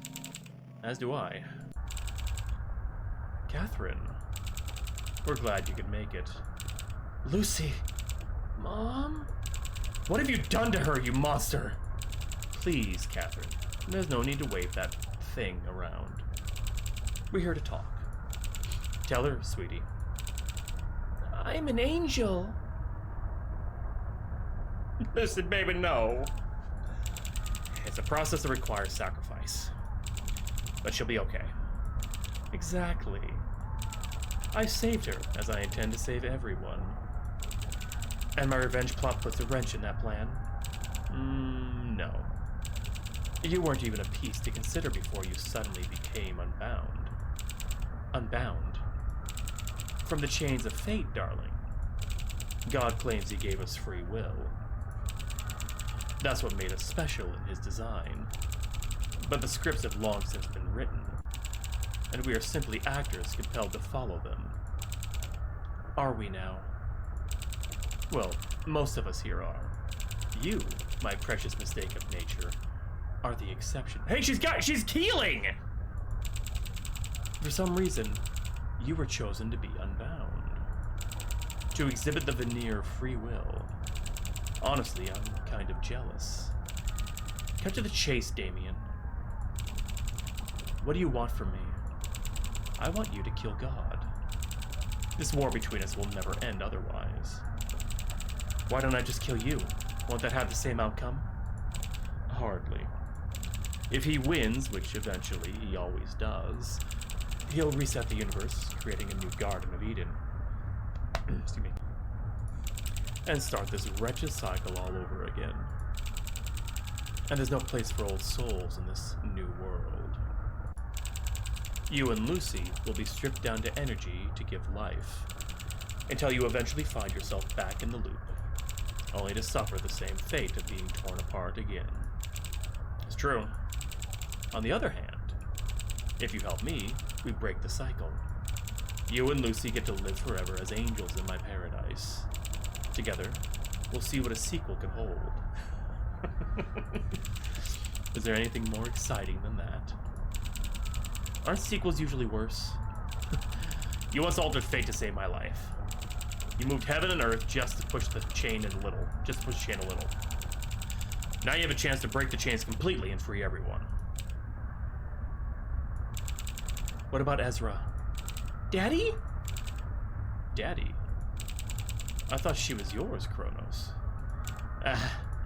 Well, I'm certain their soul is somewhere around here. It'll take me some time to fish him out. But if that sweetens the deal for you, I'd be more than happy to. If you accept these conditions, the portal behind you will send you to God's core. We'll siphon out energies to give you the strength to end him. Am I really about to make a deal with the devil? Kronos seems to believe in him. I can't shake the feeling they're using me, though. I can't trust either of them at face value. It might be best to go my own way. Kill every deity. With no gods left, I wouldn't be beholden to their whims any longer.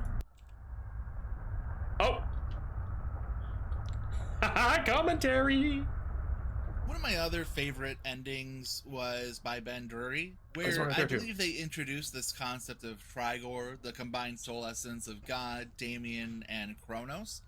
And I also love the humor of that one. It just really stuck with me. Tri-Gore. Someone once said they really liked that we never see Tri-Gore, but I had literally just modeled him when they said that, so sorry, Noir. Still, I think it's a cool design. I started from Trigon, big muscle man with long hair, but slowly morphed into its own thing. Plus, I just like the anime-ass imagery I made with them in their cutscenes.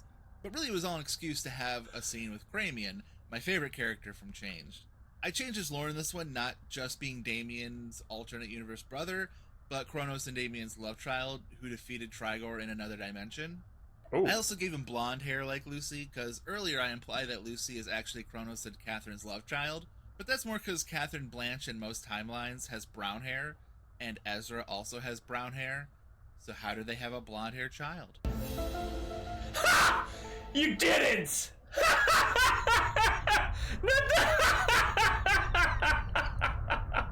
As I'm writing motives in these monologues, the theme sort of comes up that it's about storytelling, and how stories live on in our heads after we consume them. That this expansion is my headcanon for these characters, and maybe one day someone else will make a new piece set and change where they make these characters do something else, or maybe they'll be actors in a whole new story that isn't about a power struggle, but like a slice of life or something. That storytelling is at its best when it's a collaborative effort, that we can pick and choose our favorite pieces and cobble them together into a tale that better suits us. Something copyright law is detrimental to creativity and the human experience of collaboration.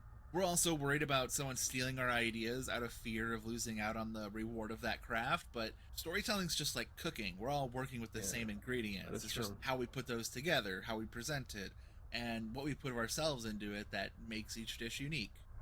That's a good way to look at it. Kill. Talk. Leave. Were you always working with Damien? No. Only when you became Unbound did I go to him. But I was friends with Damien long before we met. We are both angels of God. Why do you want God dead? I was created to be the guardian of time. My role was such to maintain his design. However, in this original design, I was meant to die and usher in the rapture. Who knows how many cycles this went on unquestioned. But somehow, you managed to stop Duma. I suppose you've always been Unbound. But my selfish desire to live blinded me to that fact. So it's just self-preservation? There is more worth preserving than myself now. Hey, sweetie. How are you holding up? I'm good. I didn't like how much it hurt to become an angel, though. I'm so sorry I couldn't protect you. It's okay. Now I'm powerful like you. Do you think I should kill God? Yeah! Then we can get Daddy back and live happily ever after.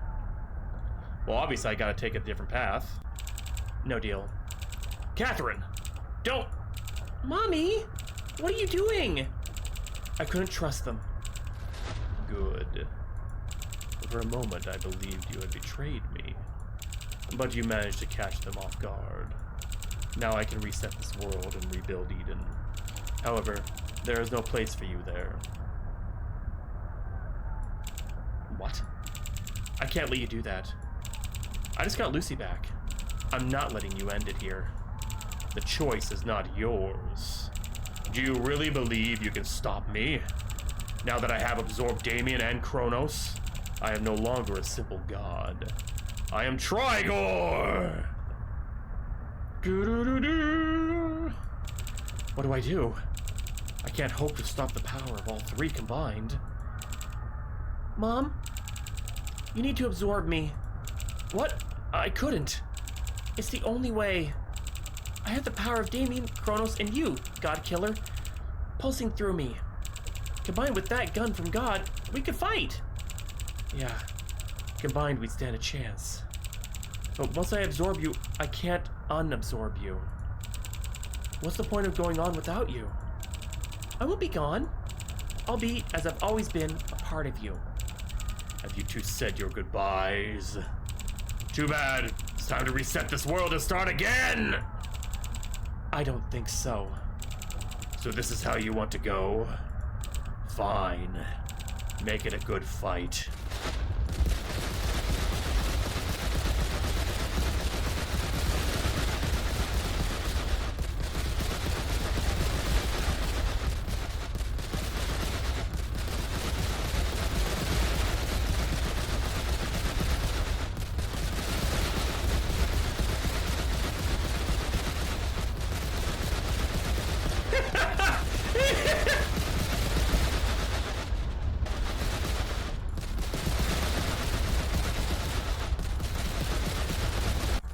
Got him! I don't think this is a good fight, Zensi. How can this be? I had the entire cosmos running through me. You have no idea the true power an unbound creature holds. How could you? Your feeble mind was limited to the extent of your chain. Only when I branched it did you begin to fathom there could be more. I see now. If we join forces, our journey will be infinite. No. Your journey ends here. Catherine, wake up. What happened? You did it. You defeated Damien. You defeated Kronos. You defeated God. Tri-Gore is no more.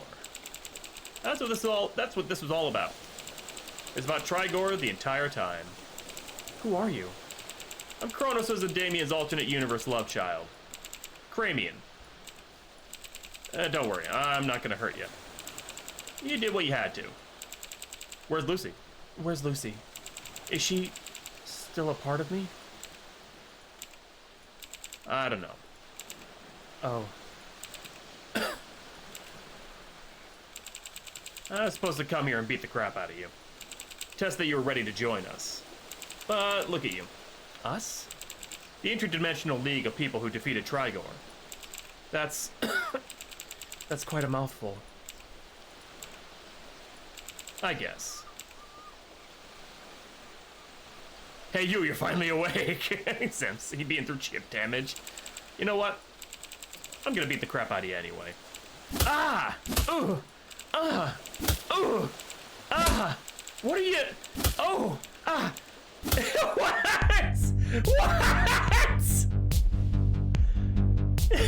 What? Wow.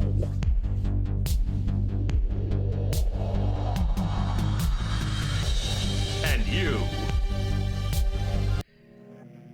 Tri-Gore. Okay, Lucifer's deal. We're gonna actually take the deal. Let's go. Good choice, Catherine. Now, we're sending you to its core, along with a soul gun from each of us, Lucy included. You'll need to burst those hateful eyes. That'll weaken them so we can penetrate the core and finish this war. Cheddar. Fail to, and the energy we gave you will leave us in a weakened state, allowing God to win the war and reset the cycle. No pressure. I am disappointed in you. Believing anything you're told.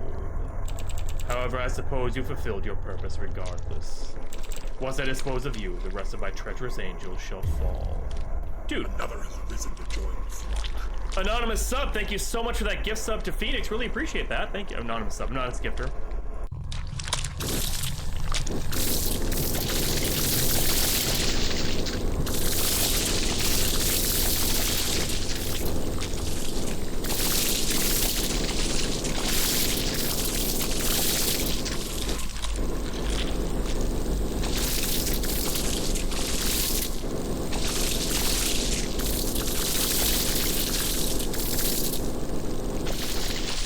Too much. I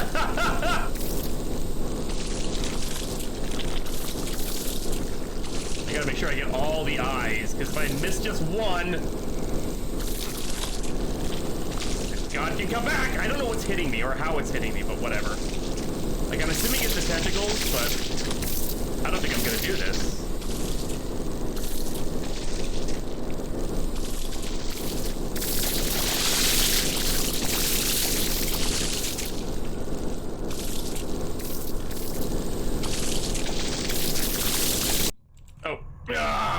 just kill enough, okay? You petulant child.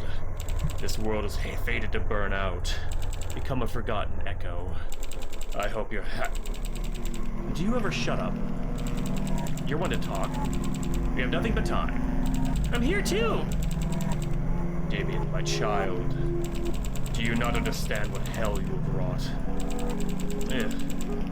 Your voices are diminished. I guess it's just you left in there, isn't it, Father? I'm quite aware of the future I'm creating. Freedom. Freedom. You only exist while observed.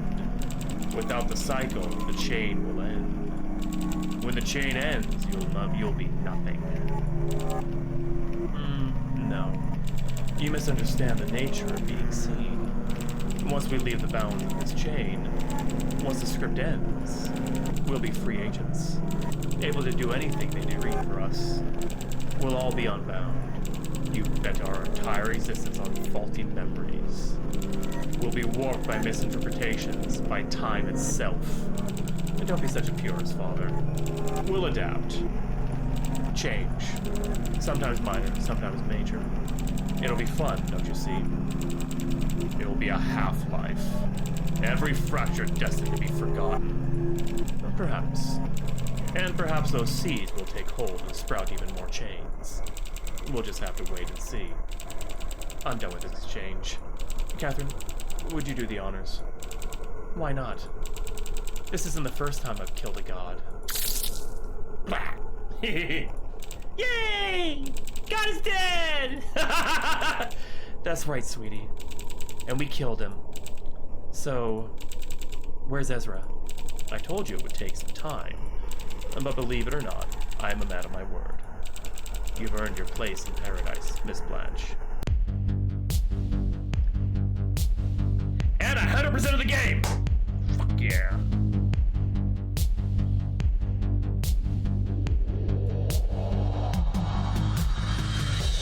And you. Nice.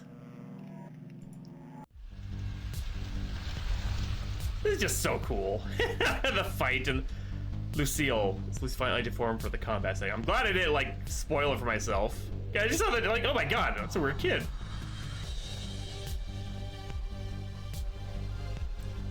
Demon. Yeah, this is so cool.